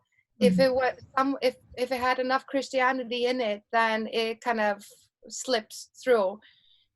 And there was also situations that it was mostly in the Westfjords and some in the south that the witch trials were. The east was left alone.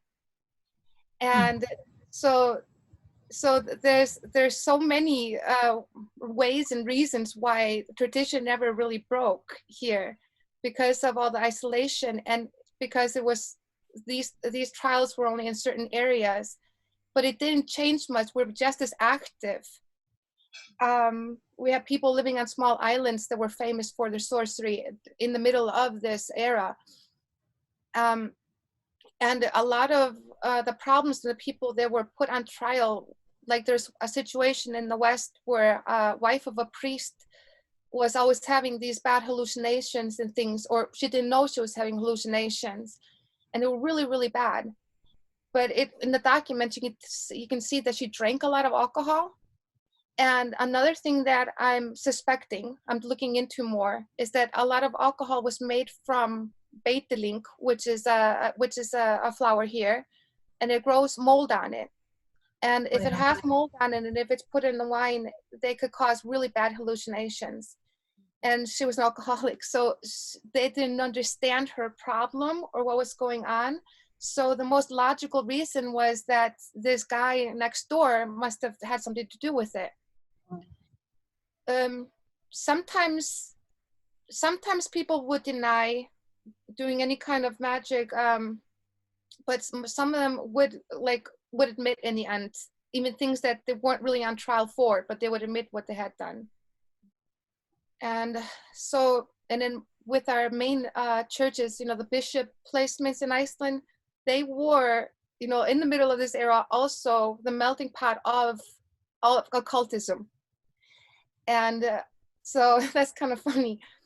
A lot of these guys, you know, they went to the mainland to learn to write. All the education was through the churches. And words have power, writing has power in it. So many went to go bring that knowledge to Iceland, but then it got morphed into the culture that we have here. And sorry, is your friend planning on doing anything with that writing, that research? yes, I mean, I think this one should be online, but just a lot of this information is online, but not much is written in English. And I collect so many books just to get little chapters here and there to dig up this information. And there's so much that is not being translated to English. Right. Yeah. And what you guys are getting in English is like the sagas and the prose, the epic, you know, the epic poetry and things like that. And unfortunately, a lot gets lost in translation. And there is a lot of lack of understanding of the people that are delivering this. Mm-hmm. Because we are writing it from Iceland, we're going to be influenced by Iceland and just our culture, you know, like what we have become here by the time it's being written down. And a lot of things we don't know who wrote. And there's a lot of conspiracy and theories and things of who did that. I study that like a lot and have fun with that. You know, like the wording in the poetry is often directly linked to our nature. Mm-hmm. Like Hver Gelmir, where they say the well of Her. And Hver Gelmir is just the hot springs that make sounds, you know, that makes the bubbling sounds. So that's being looked at and is being interpreted through that. Völuspa was probably much older. I mean, we can trace it back to Indo-European roots, and the stories being told over and over again in many forms all over the place, held here in the old language. But it's written down here, and it's going to be influenced by our environment. Mm-hmm. And placing that like into America, to make this connection, people really need to look at the nature in their own environment and understand what we're trying to express, the pictures that we're trying to paint. Mm-hmm. And it could take people deeper into that. We've always been more spiritual than religious. Religion has often been like a front or a mask, political. But what is more common here is that we are children of our nature and we love and respect her. And a lot of our writing and a lot of our songs, our stories is directly connected to our love for this country. And we listen to her and we express ourselves outside of her inspiration, you know, and what she gives to us. So when we go into the folk magic, it is highly influenced by the melting pot that Iceland is and the Christianity. Like the Catholicism is not going to be the same as you would see it in other countries. The heathen influence in it is really, really strong. And what was dear to us about that was that we had all these saints, and we had Mary and these female saints too. Adding just these things to our table of gods was not a problem because of the polytheistic, you know, and the connection to the Mary. But when they took it away from us, we ended up hiding it. And we were hiding that in our caves. There are images of Mary's in caves, and we call her the fairy queen. So it becomes like this unique tradition. And on the days, these holy Christian days, they're very heathen to us. They are days of picking flowers, getting elements from nature that become powerful healing material or for magic.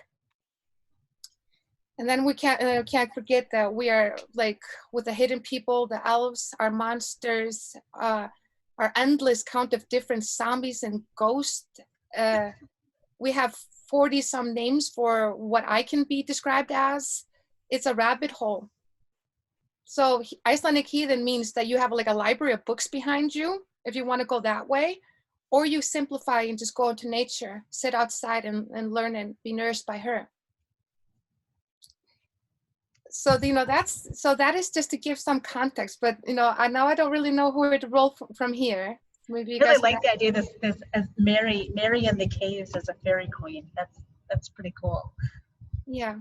That's really fascinating.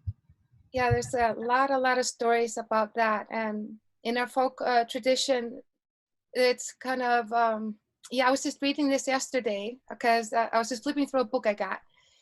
And it is said that newborn children, they always have to be watched over. Otherwise, fairy woman or a huldu woman could come in and she would take the baby and she would mush them together, do some weird stuff with it, leave it behind, or take it, but usually just leave it behind. And those children are described as children that never grow up, that are sometimes childless in their head, you know. They were called umbreytingar, you know, like they had been morphed. You know, they're like a mix of human and fairy. And then it hit me, they're talking about midgets, you know, dwarfs, dwarfism, little people, people with handicapped, you know, and things like that. I'm sorry if I don't know all the right words to say about that, but you know what I mean. So our nation kind of turned that into a folk story that a lot of people kind of believe in. And there's a lot of stories about interactions in that sense. Also, in regards to baptism, they say that all children are born psychic, and that's why they want to put a lot of water into their eyes so they wouldn't see the Alfar, and then they were protecting that to be taken away from them. And I kind of laughed at that because I was never baptized. I was never baptized, and I'm pretty much one of the only people I know in Iceland that were never baptized, and I've always never lost my sight. So I don't know, fun facts.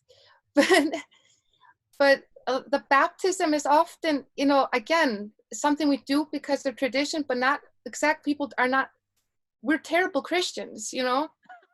We're really, really bad, you know. I've been to church in America. That's Christian stuff. That in Iceland, we're not good at it. We got this stuff behind our heads and these little incentives that are not normal to the rest of the world. I don't think the Christians in America are very good either. So I don't know. It's confusing, but I mean, we just have our own thing here, and we're cool with it, you know. Yeah. And so a lot of people are often baptized just in case, you know. And then with like the confirmation years, you know, I think like around 13, 14, you know, a lot of the children are doing this just to get presents, and it's already corrupt then. I'm like, what is it?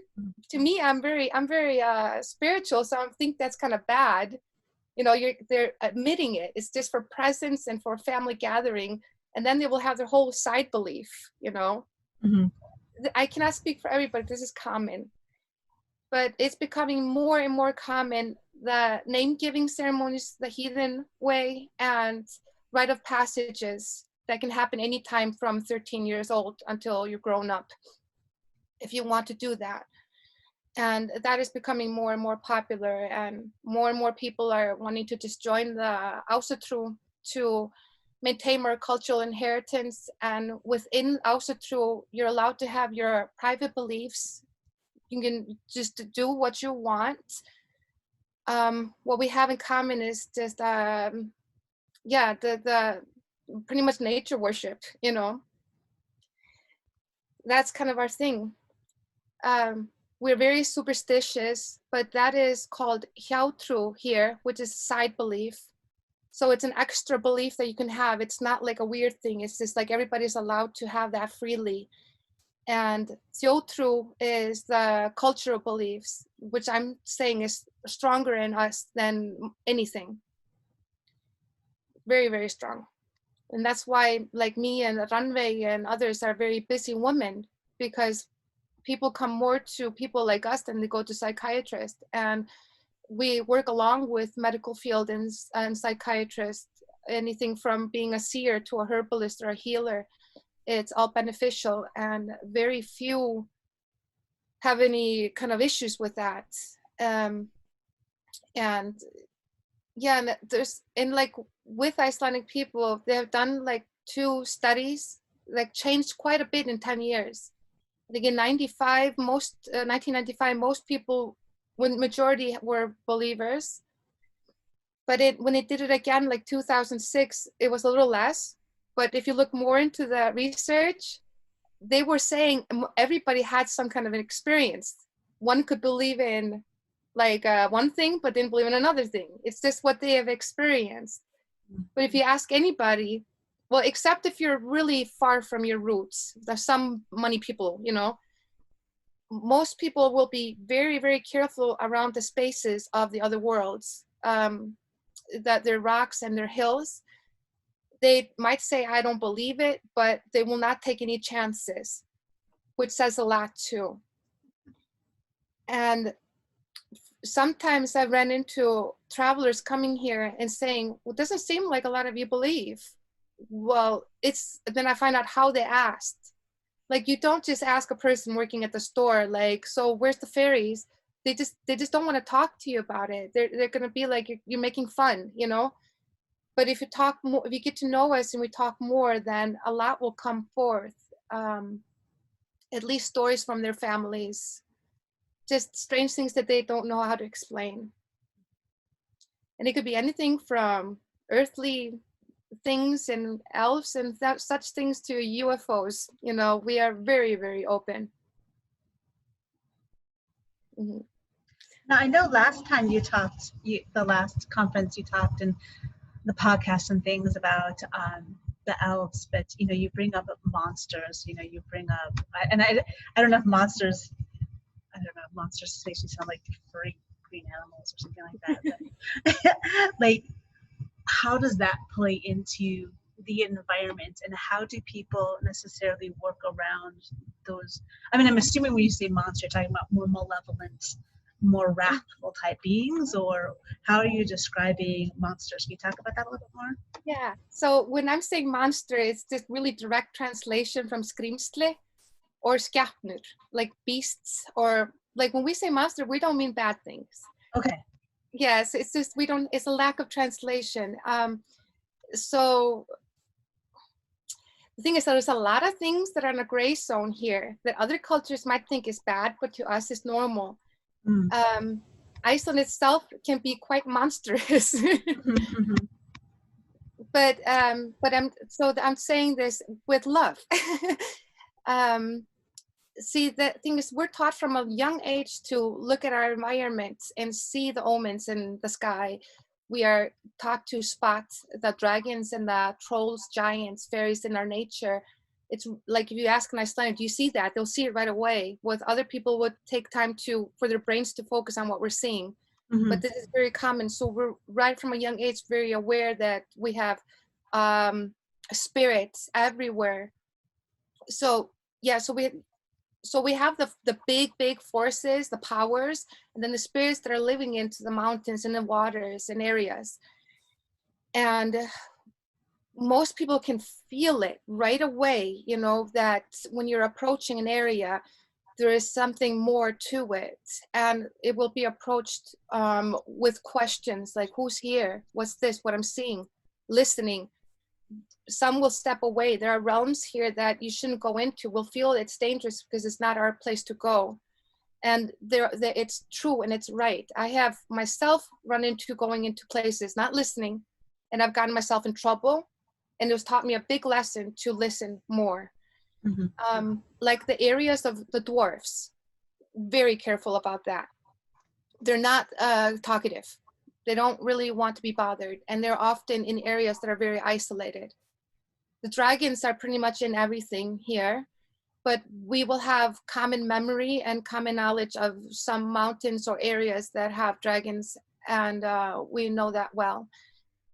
And then we just have the strange beasts. The strange beasts, they'll be like a mix of like a horse and a dragon living in the ocean, or like a mix of a cat and a fox that's extra big. And the stories of them circulate the island, and even today we're still having encounters with these beings. For instance, where I'm moving to the south coast, I have lava going through my property into the ocean. It's creating lagoons in the waters there. And the first time I stepped into those waters, I jumped out real quick because I got a strong image of the horse serpent guy. And I was like, I do not just step on that area. I have to try to lightly, closely introduce myself, make offerings, and build a relationship with that being that is so present in that area. And me as a psychic type feels this strong, but everybody around me talks about it too. They felt it too, that, and honor that. And also, yeah, I can show you. I'm packing, so I have all this stuff around me. Here is, okay, you guys see this? It's a plate, yeah.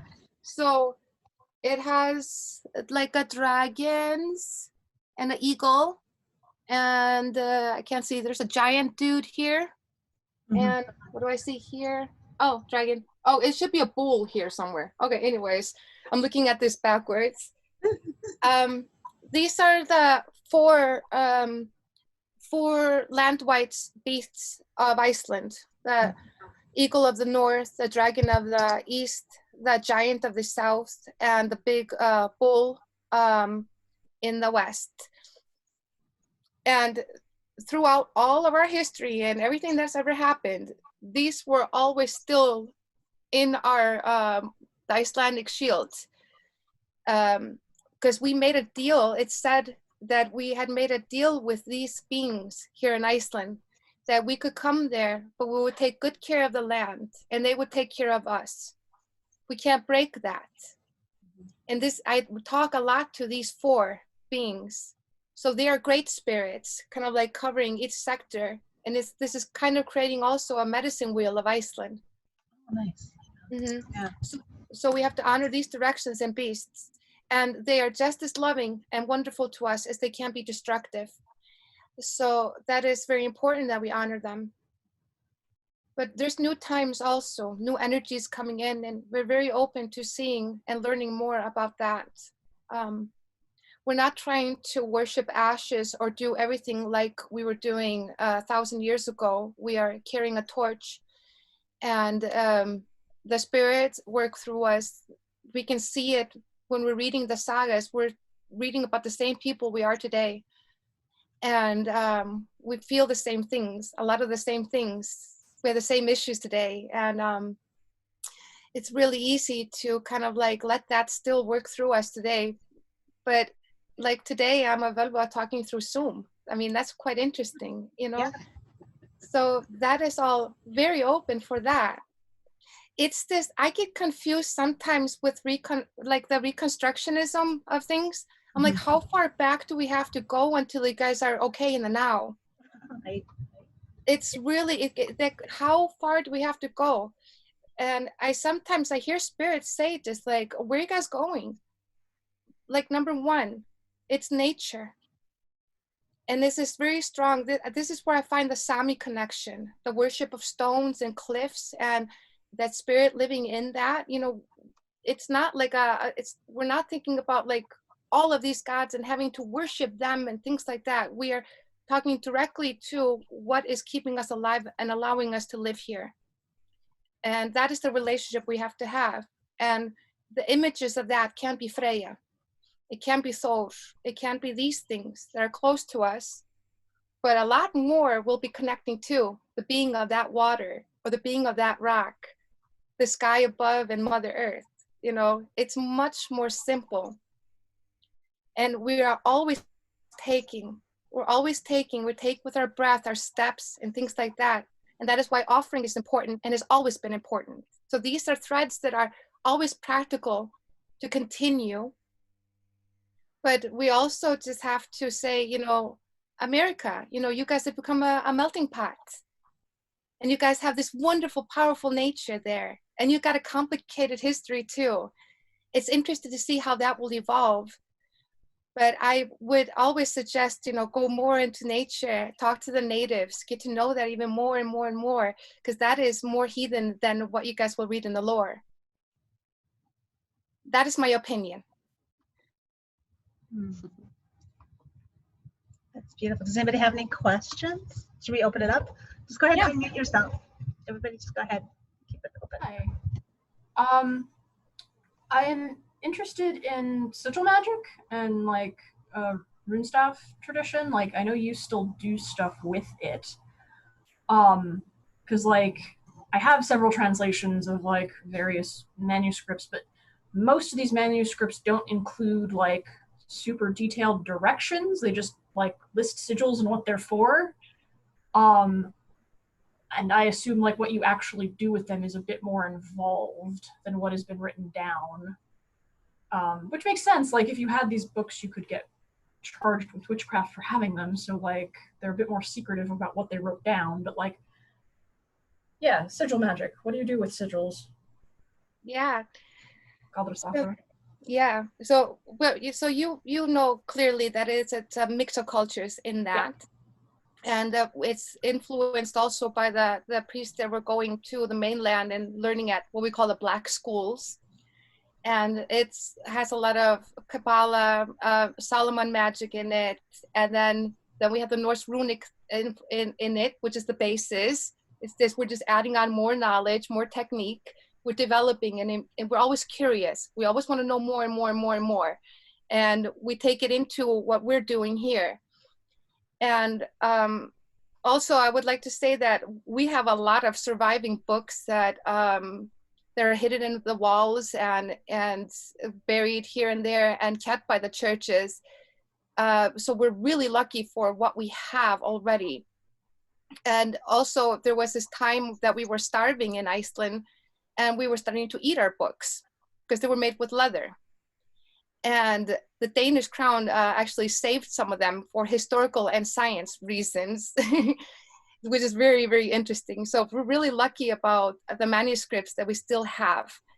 The ones that were written in leather, the leather was really expensive and hard to get. So they had to be careful about the spacing in it. They couldn't write endless amounts of information on it.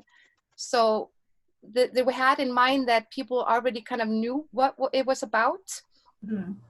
And so you're thinking maybe like, you know, in the formula, in the directions itself, that's something that we might understand better in our mind and memory and what we see here in Iceland. The thing is that many of the things that are being collected there is what we call náttúrur. We call them natures, just natures. And they are being collected at certain times. And we just know that in our oral tradition, the importance of that. So, and then we're talking about the creation of the staffs. What is commonly known is that we are going to write them, redden them with blood or any other sacred benediction thing.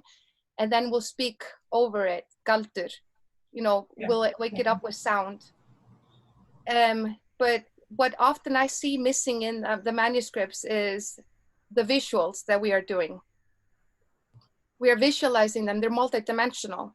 They're not flat and they're not that ego-based.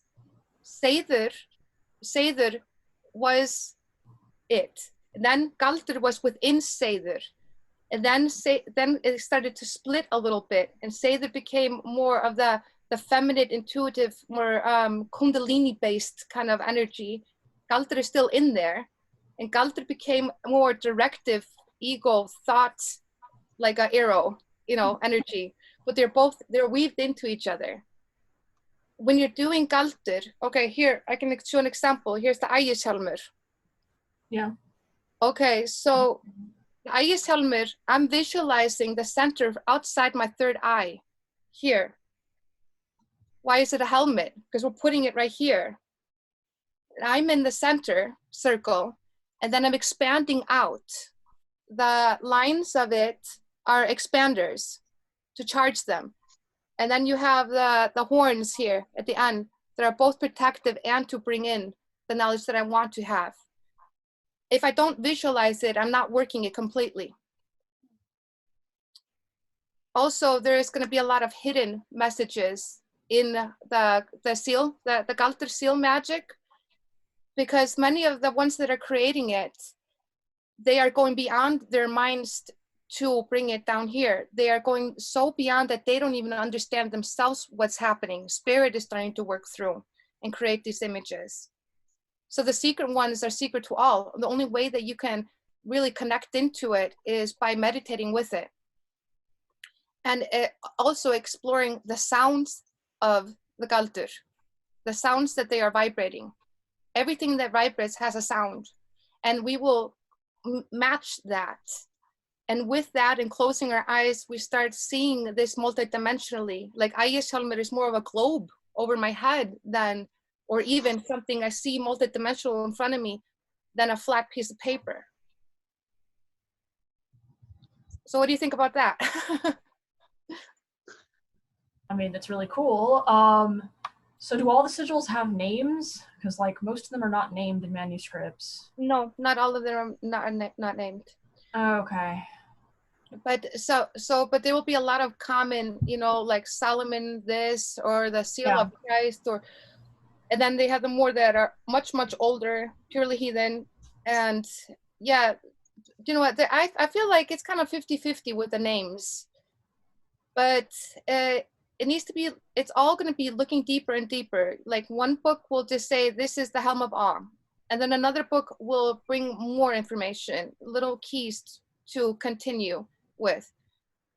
And the more you know runes and the Icelandic runes and all the different rune systems that we had here, we had much more just than the Firdark and the younger Firdark. We have endless dwarf runes, Vølur runes, all of these. You can, when you look at this, when you have that basis and you look at the sigil, then you will see what is happening there. And the more you become literate in the different types of runes, you can sometimes see that it's not going anywhere. It's actually like, it's just the arts. But so that is something that comes with the knowledge of them and the study of them. And then we care a lot about just what the staffs that we are doing today. And usually what comes to me, I'm not thinking, I'm just all of a sudden writing in the sand and I see it. And then I ask, what are you? And then I start seeing it more and more and more. And I forget to name my staffs often myself. So that's a good reminder.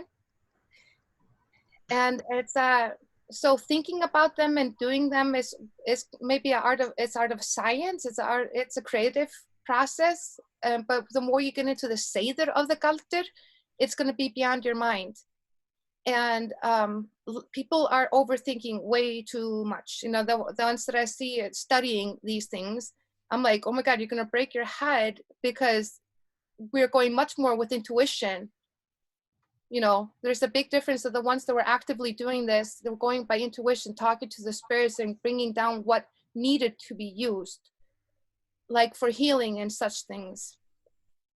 I know a lot of the Galter that has been preserved is a lot about thieves and getting women and such things.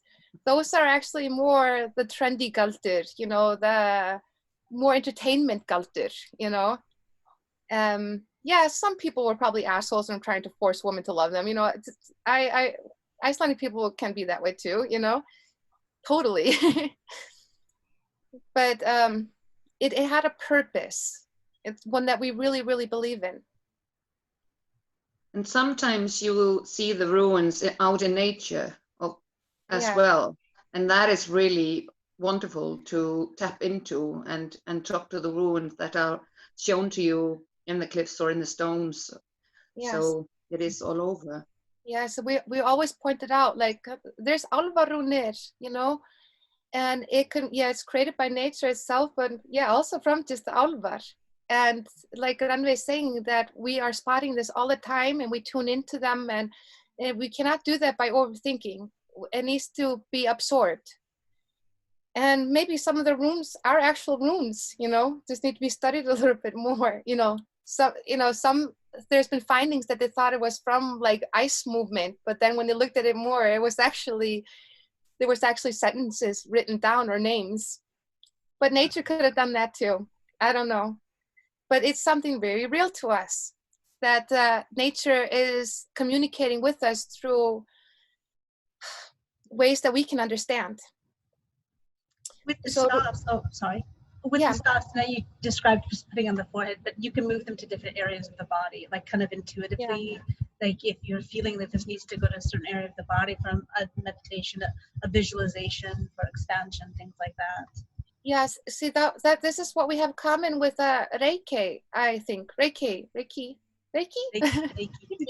You know, yes, it's definitely, we can send it also visually to other people and work with it and tap into those tap into a Galter seal that will hold space for healing or some kind of working.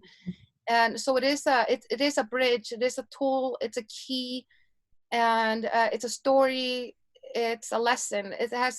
Like I said, we are so active in Galter and in the creation of staffs and such that we have many possibilities of the intention of the creator. But what is really common was that, like I said, it was sometimes creative, it was sometimes science, and for us, like Rannveig and us, these are our communication with nature and bridges, and they're multidimensional.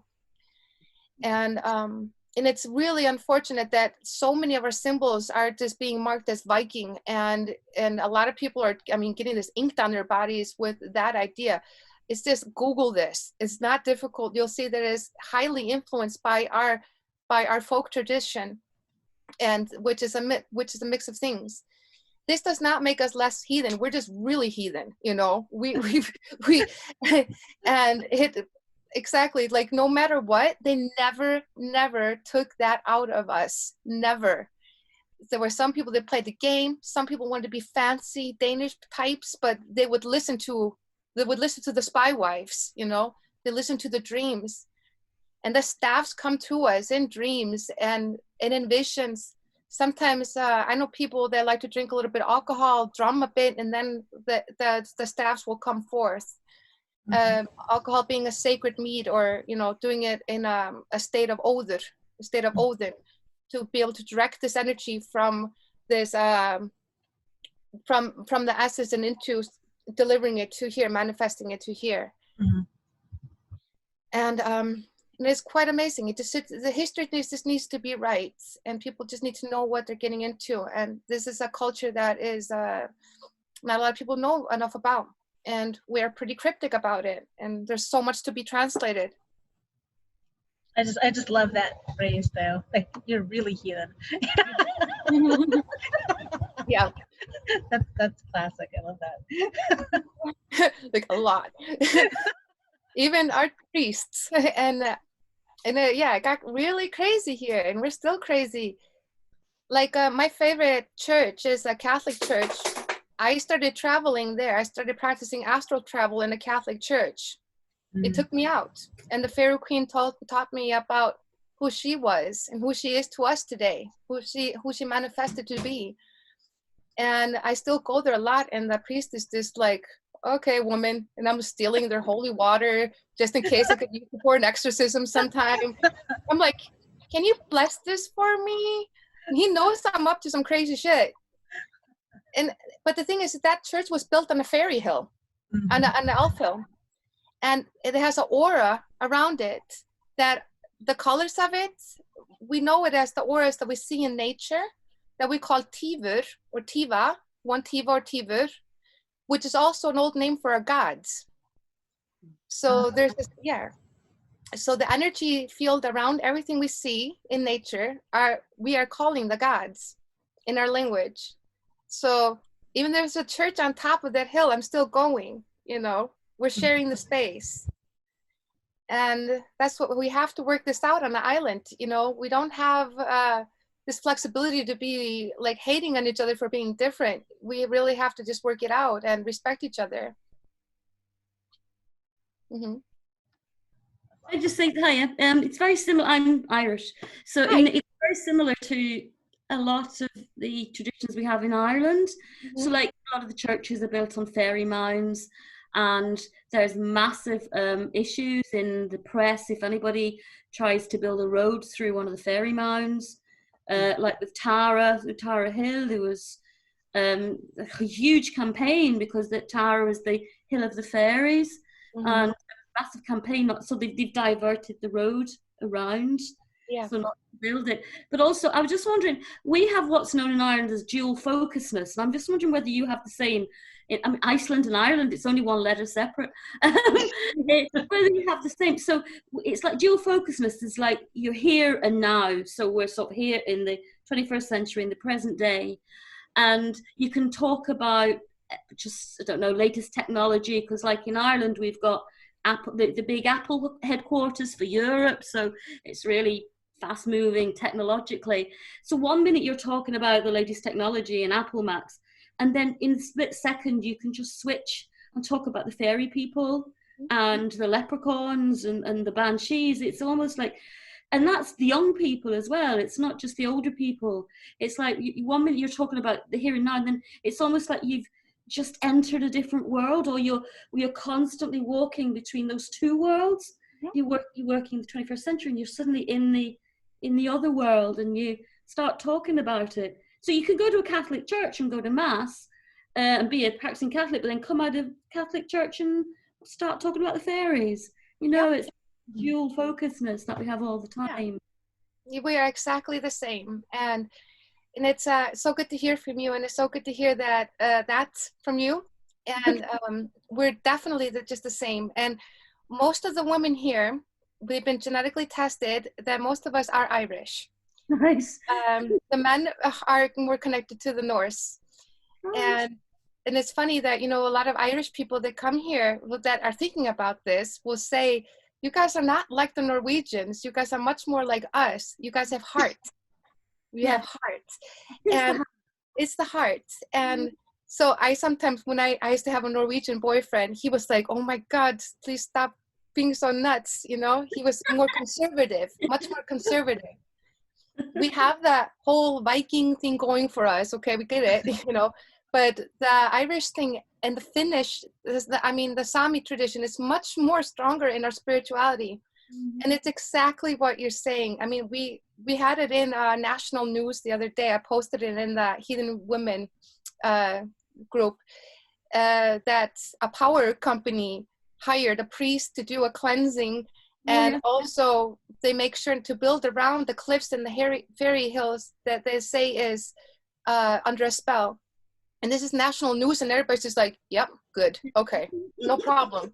Yeah, it's the same in Ireland. Same, it's the same. And so it's like, I feel really strong, the connection, the nature connection, like with the Sami, with the big rocks and wanting to be very close to that, and going into the mountains to die. That's in our old history too, going into the mountains and rocks and seas to die. And then, like I'm constantly, because I'm also an electronic musician, I'm very into the modern things that are happening and working with what's new today. But I'm doing this as a spiritual person. And my imagination and spirituality seeps through it. And I can be dealing with, I'm a social activist also. I can, when I'm talking to government people, they know exactly what I'm up to and they respect it. And they will often ask like, hey, by the way, can you do a casting for me later on? And yeah. That's fantastic. Yeah, and I am a counselor to one of our parliament people, so they will ask around. And when I put up a needstink, when I put a shaming pole, I've done it a few times in front of parliament, people are really scared of it, really, really scared. I've seen police walk away from them. And I have also seen, like my friend told me that, because she's working at the parliament, she said that the workers that were going to come to take it down, they were like using sticks and things. They didn't want to touch anything directly. Yeah. They were like so scared of how to even dispose of this. So that is strong. And if you when I put up a needstink, a shaming pole, people go like, they're like, oh my God, is it that bad? I'm like, yeah, it's pretty bad. And so that's pretty cool. So maybe you should try one of those for Trump, Hillary. I was actually really thinking that. I'm trying to get her over here. Yeah. For a visit. Huge shaming poster outside for him. Yeah. I'm working on it. I can turn a horse head west. That's not a problem. We just gotta know what we're dealing with and how we want to deal with it. Yeah. Question: with a Nithstang, does the curse only work while it's up, or does like taking it down not matter? Well, you know, if you already said something to a person and you do it with intention, you've already cursed them. Okay. You know, so like even when I can be charming and I can be telling you how beautiful you are and how charming you are and your inspiration to me, and I can make you float along like that. That is a spell, you know. And then I can start saying things like, you are doing this, you are that, you are that. And then that has already become a seed in their heads that can grow into something that is unpleasant. So when I put up a shaming pole, a Nithstang, it's already a mental imprint, something that's really scary in our bloodline. You know, they just know this is really, really serious curse. And I have no idea how people have disposed of mine, but not out from my polls, but from other people's polls. I know that they had consequences to the long term, regardless, after they were taken down. The thing is that I do things a bit different. I have hardcore sorcerer friends that just say, you know, like, you know, accept this, you know, proper Nithstang is going to be a proper curse. But I write on, the runes I write on my polls are more about liberation. It's not a curse per se, but I am making planting a seed. First of all, I'm putting the poll up to help people remember who they are. So when I put up a poll, it's because they're doing something that is harmful to our people or to our nature. And I work for the spirits here in our community. So this is where I step in. And I sometimes tie ribbons on it. If anybody decodes what I'm writing, I will say that this is the problem we have, and this is our solution and what I wish for. So yeah, sometimes it looks scary, but if you look at them better, I am pretty much scaring wits into people. I'm trying to get them to think. And so, you know, my polls, you know, have that extra like Tanya Love vibe to it. But be careful. I always say, you know, like, people learn to be careful. I'm super sweet, but you can imagine how mean I can get too. So they know, it's like, and people do know I have a temper. I have one. But I'm thinking about long term, and I'm not thinking about what I want, and I'm not going out from my temper. I'm thinking about the betterment of people. And the people that are usually doing harm to this country are just lost from themselves. And they are being consumed by an arrogant demon called money. And when you become, when you come to a certain range of power or riches, they become that, I don't want to diss the dragons, but it's greedy dragons. You know, they just care about keeping and collecting, and losing a penny is worse for them than for a poor person like me to lose a penny. They are so afraid. And so I have compassion for that, but I am not codependent. I will slap someone. I will, and I'll slap them with a little bit of a curse too. A good one. A bit. Sometimes. Tanya, Yeah. Tanya, can you tell us a bit about, you know, the actual poll, you know, what it is, how it is, the horse? They have been asking about it here in the writing comments. Yeah. Oh, the actual poll. So yeah. The staff itself, you know, the pole itself, some people might have preference on what kind of wood they are using. I mean, like the birch, that carries intentions of our spirits, Icelandic spirit, our people, our flexibility, our adaptation to things. So there can be these kind of options. I often just use what is available regarding the pole itself. Regarding the heads, that is going to be a bit different. The most yeah, the most hardcore real ones I would say is using a horse head, and that is famously used in Egil Saga and more. But I've seen them also, so it'd be the horse, but I usually use a fish because that's more available to me. And the fish heads they have sharp teeth. They can be very scary looking. So the horse head is usually called like a normal nýstöng, and the fish head is often used for weather pole magic, to have influence on that, or even, you know, drown a ship or something. It was really bad. The reason I use the fish head because of availability, but also because I see the Icelandic spirit like a weather. We're often like the weather. We can, there's low pressure, we're all kind of down. When it's high, we're like sheep going outside. So I'm using weather magic to influence the vibes. So that's how I work it out, and it's perfectly acceptable by the Galdra people in Iceland, the way I do it. And then, yeah, of course, the carving on the staffs are very, very important. They really need to be, sometimes there's certain numbers that have to be there. Let me see, now I forgot the numbers that people usually use. Because I'm more just going in a flow, working with spirit and just writing it down according to them, and how that comes forth. But that's very, very important. And then also calling out. You have to call out your intentions. And I'll do that with my voice and my drum or my staff. So yeah. So the heads themselves each have a certain significance depending on your intention. Whether it's a fish, you could use a bird if you had a certain intention for, let's say, I don't know, different kind of magic, you would use a bird, and so on. It can be. It's not traditionally used a lot of birds for this because it's so we're dealing. It's the horse is very strong. There's the horse, and then the fish. Those are the two main ones. That's the most common. Okay. Yeah, so it's nýstöng and veðurgapi. Veðurgapi is also, you can find that, Nicole, in your magic books. Different kinds of weather spells, and that would often be connected with having the fish head.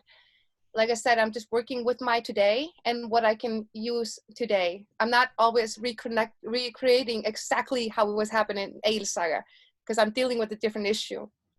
But how we turn the head matters a lot.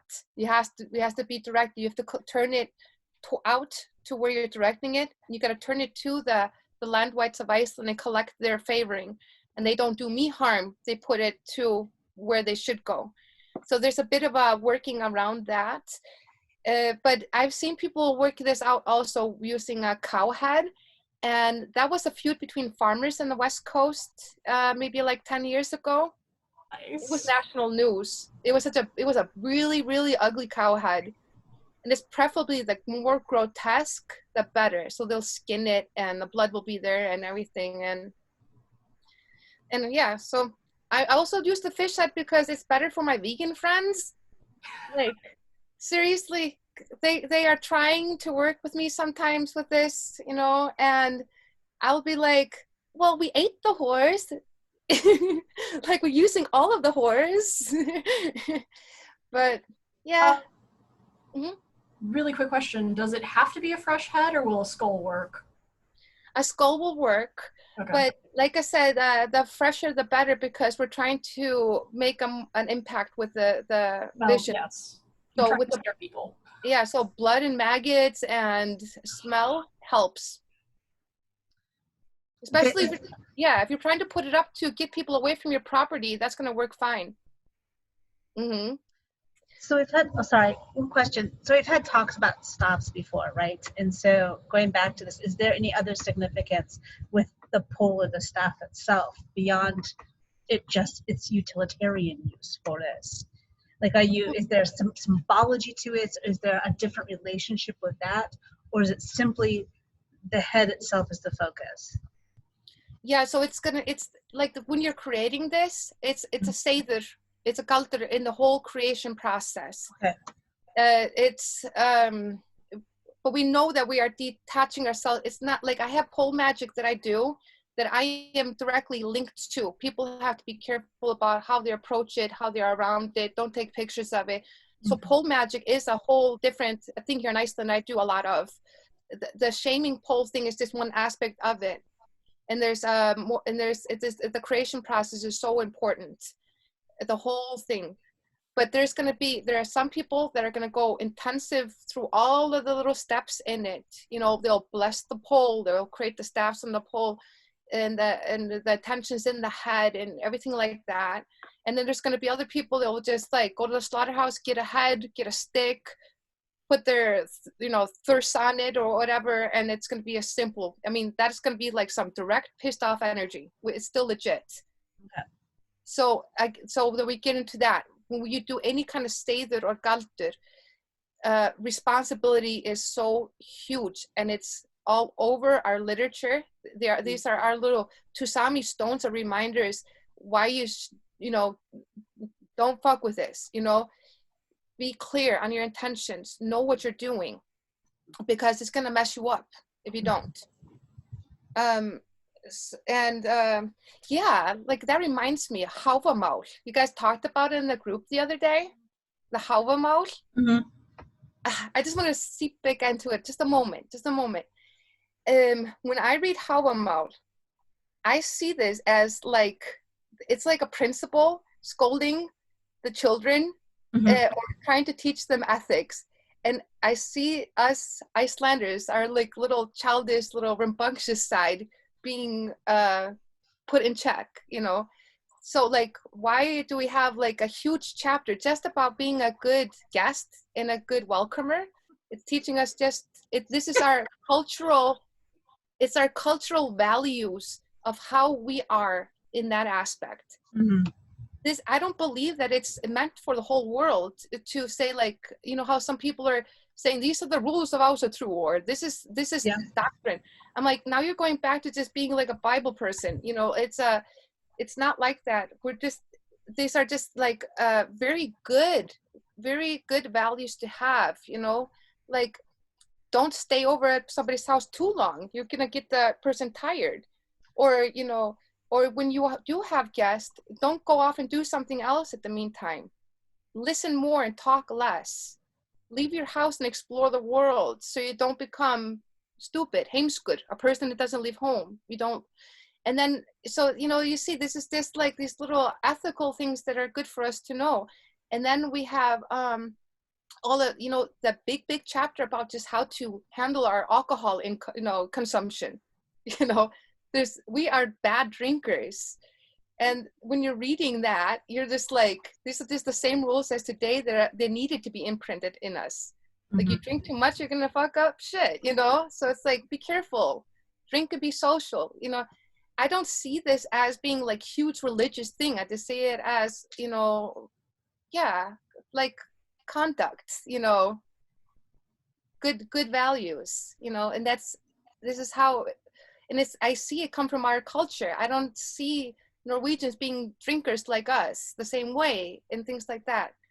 But of course, the values are really good, and people can take it in and as good advice if it fits into your world, you know. Völuspá to me is more universal, and it can be taken in many layers in many ways. But that is more of a spiritual poem. That is also complicated how, yeah. I'm glad you brought that up. Yeah, so it's like a lot of people that take it very, very seriously will be like, oh, you're ruining the party, man. I thought this was like my rule of thumb for being a perfect Ásatrú heathen or something. And I'm like, don't. Like, you don't want to be like us, be you, you know. And if it helps, then it's good, but it's not a rule, and you're not going to be an oath breaker. It's not, stop it. It's like, it's fine, you know. What is wrong is when people are disrespecting the nature that gives us life. That is wrong. And when we are bad to each other, that is bad, you know. And those are the main rules, you know, of heathen life, you know. Be in harmony with yourself and nature, and then you will go well. Everything will go well for you. So does anyone have any other questions? Any? You can share it on chat. Unmute yourselves. No? we're like, I don't know what to talk about. I don't know what to do. Like I could talk about a lot of things. It's just like, it just needs to be tapped into, and then I remember. Yeah. And like, and what could be helpful? Like what knowing about Icelandic culture, language, or anything is helpful for heathens today, you know? Mm-hmm. Well, I mean, if you're looking for questions, I want to know about magical timing. Timing, yeah. Because like you mentioned it, is it tied to astrology? Is it tied to seasons? Well, same thing, but like, yeah. How does it work? Yeah, so there will be in some of the spells that they are taking, what do you say? They say right away when it's a good time to do things and how to do it with the timing. But just like with people that are following with Wicca and such things, that we have much in common with that, you know, with the growing moon and the full moon, and we also look at seasons also, when Venus is up, when certain astrology signs are up. What I would think is the most powerful days for any kind of creation is the solstice and the equinoxes, you know, the equinoxes. We do have some things that are working with like half moons, and usually those are more directive energy and cursing often. But these seasons and the solstices and everything like that, a time of day will matter too. Afternoon sun, moonlight, northern lights, it's all part of nature, and you feel it charging earth more. So we do understand that we are animistic, so we understand that we're part of this whole system. So we are just working with the tides of the seasons and nature, even working with, like ocean tides itself, when the high tide or low tide, you know, it's very practical because just what is forward and what is back. And so, and there's we have a lot of emphasis towards the winter and summer solstice. Those are the days that for us are most thin, the veils are the most thin, and there's a lot of superstition during these times, which I say hjátru. It's not the silly kind, it's like we actually do feel that this is important and significant. So we're just coming out of the summer solstice, and it's just weird. I just watched Midsummer not too long ago. Anybody seen that? Midsummer, yeah. Ooh, what the funniest, scary movie, but some of it was like, oh, it's kind of familiar to me. You know, the sunlight being so extreme the whole night, and it's natural to us to be up that whole night collecting herbs or being with spirit at that time, both the night before and in the morning. And collecting herbs, waters, anything, creating any kind of intention at the time is going to be extra potent. You have to watch how you talk and how you think at these times. We're different energies. So the summer one is of course more fertile, and the winter one we're going deep into the womb of earth, and it's a place to start thinking about like how you're going to come up in the summertime. You know, so it's a creative time, and you can plant a lot of magic and seeds and say that at that time, and to see how it opens up in the summer. And then in the summer, it's a high point during the solstice to kind of celebrate that and also get even deeper into it. And many of these dates, occasions are often connected with the gods also. And it's very easy for us to see the gods in our in relation to the magic and to nature. Know that Odin was never really popular in Iceland. You know, he was more of a god of the kings, and on the mainland here we were more into the son of the earth and the sky, Thor, the protector, the farmer, you know, the ones to help the farmers, the rain, everything like that, the fertility, Freyja, Freyr, Njörður. That was always, those have been, and Frigg, these are ones that are most important to us, and for practical reasons, how we work with our land and how we, yeah, sorry, my dude is just walking into the room.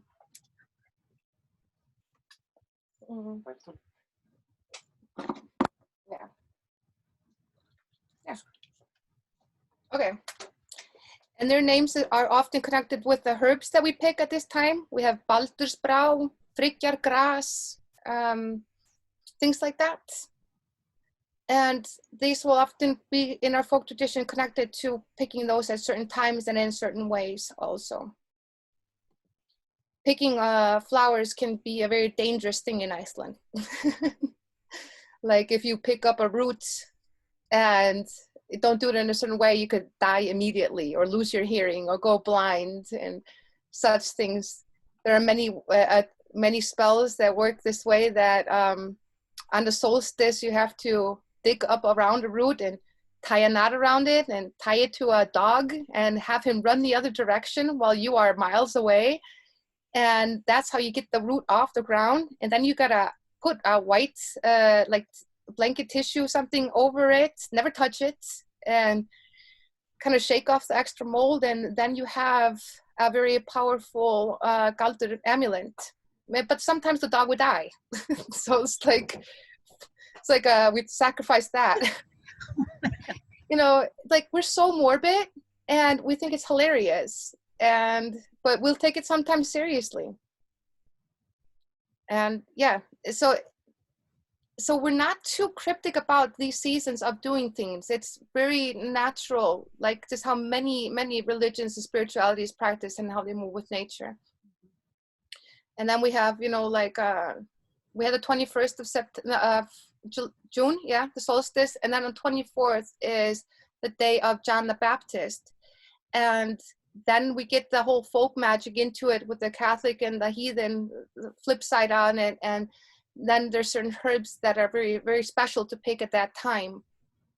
So all this needs to be pretty much incorporated into whatever environment you all are in. And because some places in the world, the moon turns different, the seasons are different. And yeah, so it all can be incorporated. And, you know, I am not fearful of picking some roots, but I will be very careful about how I do it and how I process it. And I might take old staffs and kind of work with it how it works best for today.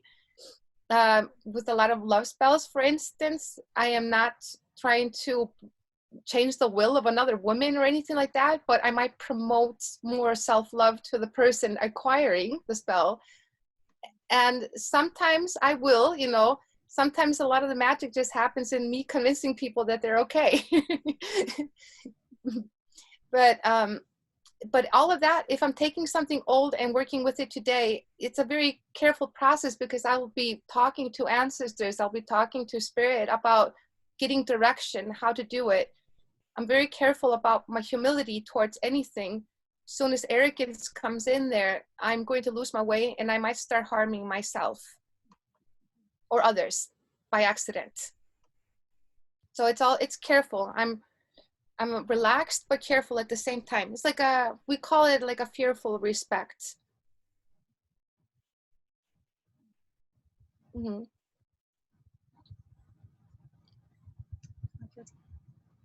So I don't know. I'm just thinking if there's anything important to talk about. You've been going for about an hour and a half, so we can feel free to wrap it up so you're not going and getting too tired. Is there any last closing questions? No. Yeah, if there's anything to it. And yeah, okay. Something came to me real quick. It's like no, let me see. Maybe they changed their minds. Nah, okay. That came to me a little bit about the Völva. I'm gonna talk about the big one and just me being a Völva. So when a lot of people that when they get into the Norse path, you know, I understand that really well. People are trying to find their roots, their culture, bringing it into the melting pot. You know, that's really beautiful. But the nature of the Völva is like we go beyond the pantheon. We go beyond set religions. We're going into the space of knowing, to the womb of knowing.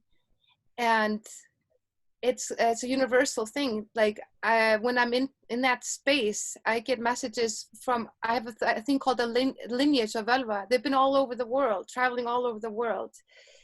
And that is like something I also listen to. The big one is like a collective of so many Völvas that have been out there. It's a collective memory and even a personality. And it's really, really beyond it. And it's that's what I say, like Völuspá, it is human history. It's this movement of nature itself, the nature of birth and dying to yourself and coming back again, the tree going down and being rebirthed again. That is universal. And so I just want to say it, you know, like I feel like breaking away from Ásatrú in a certain way, because it's getting distractive from our humanity and a connection with nature itself. And that we all live on one planet, the great goddess Mother Earth. It's obvious. She's just not one thing. She is complicated. She has many names, like it says in many books. They're always talking about many names, many names, many names. It's really, really interesting. And it's been really, really interesting just being here, being a Völva in this time. I feel like one of the lucky ones. I'm watching the world right now going through the process of collapse. Everything that's in the prophecy is happening right now.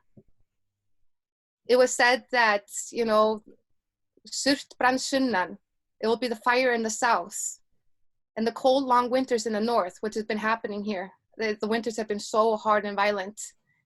And it was talking about times when the people become corrupt, they would forget their old gods and they would start harming each other and such things. And they would all just turn to that collapse.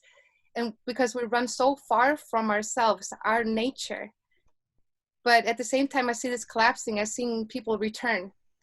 And that's why, like I said, me and my family are so busy today, because people yearn for this return.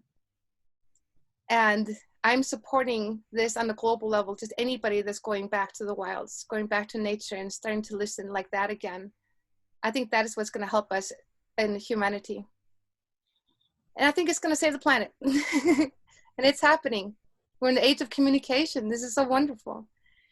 So yeah, so the spirits say, just don't panic, but take it seriously. And it's really important that we just bring things back to the hearts, the pulse that is with Mother Earth itself. We don't want to fly too high. We don't want to go too low. Chant from the heart, speak from the heart, work from the heart, and be authentic, be yourself.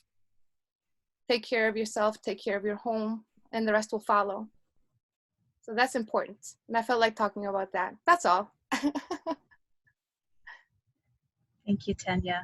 You're always so inspiring. I always feel like really refreshed after hearing you speak. Like, that's good. That's good. And so I'm going to go to ceremony now. And it's a birthday ceremony. So I'm wearing white today with little deers on it. And I think this is more the Irish kind of a symbol. I connect that with that. Very feminine goddess. Yeah, Linda knows this. Yeah. Nice. So we're going to do that. Well, thank you so much. I really appreciate this and you taking your time. And yeah, and everybody, so we convene tomorrow morning at 10. Yes. Yeah, and so continue this wonderful conference. Yes, I will see you guys then. Yay! Okay. Thank you. Thank you guys. Bye. Bye, everyone. Bye.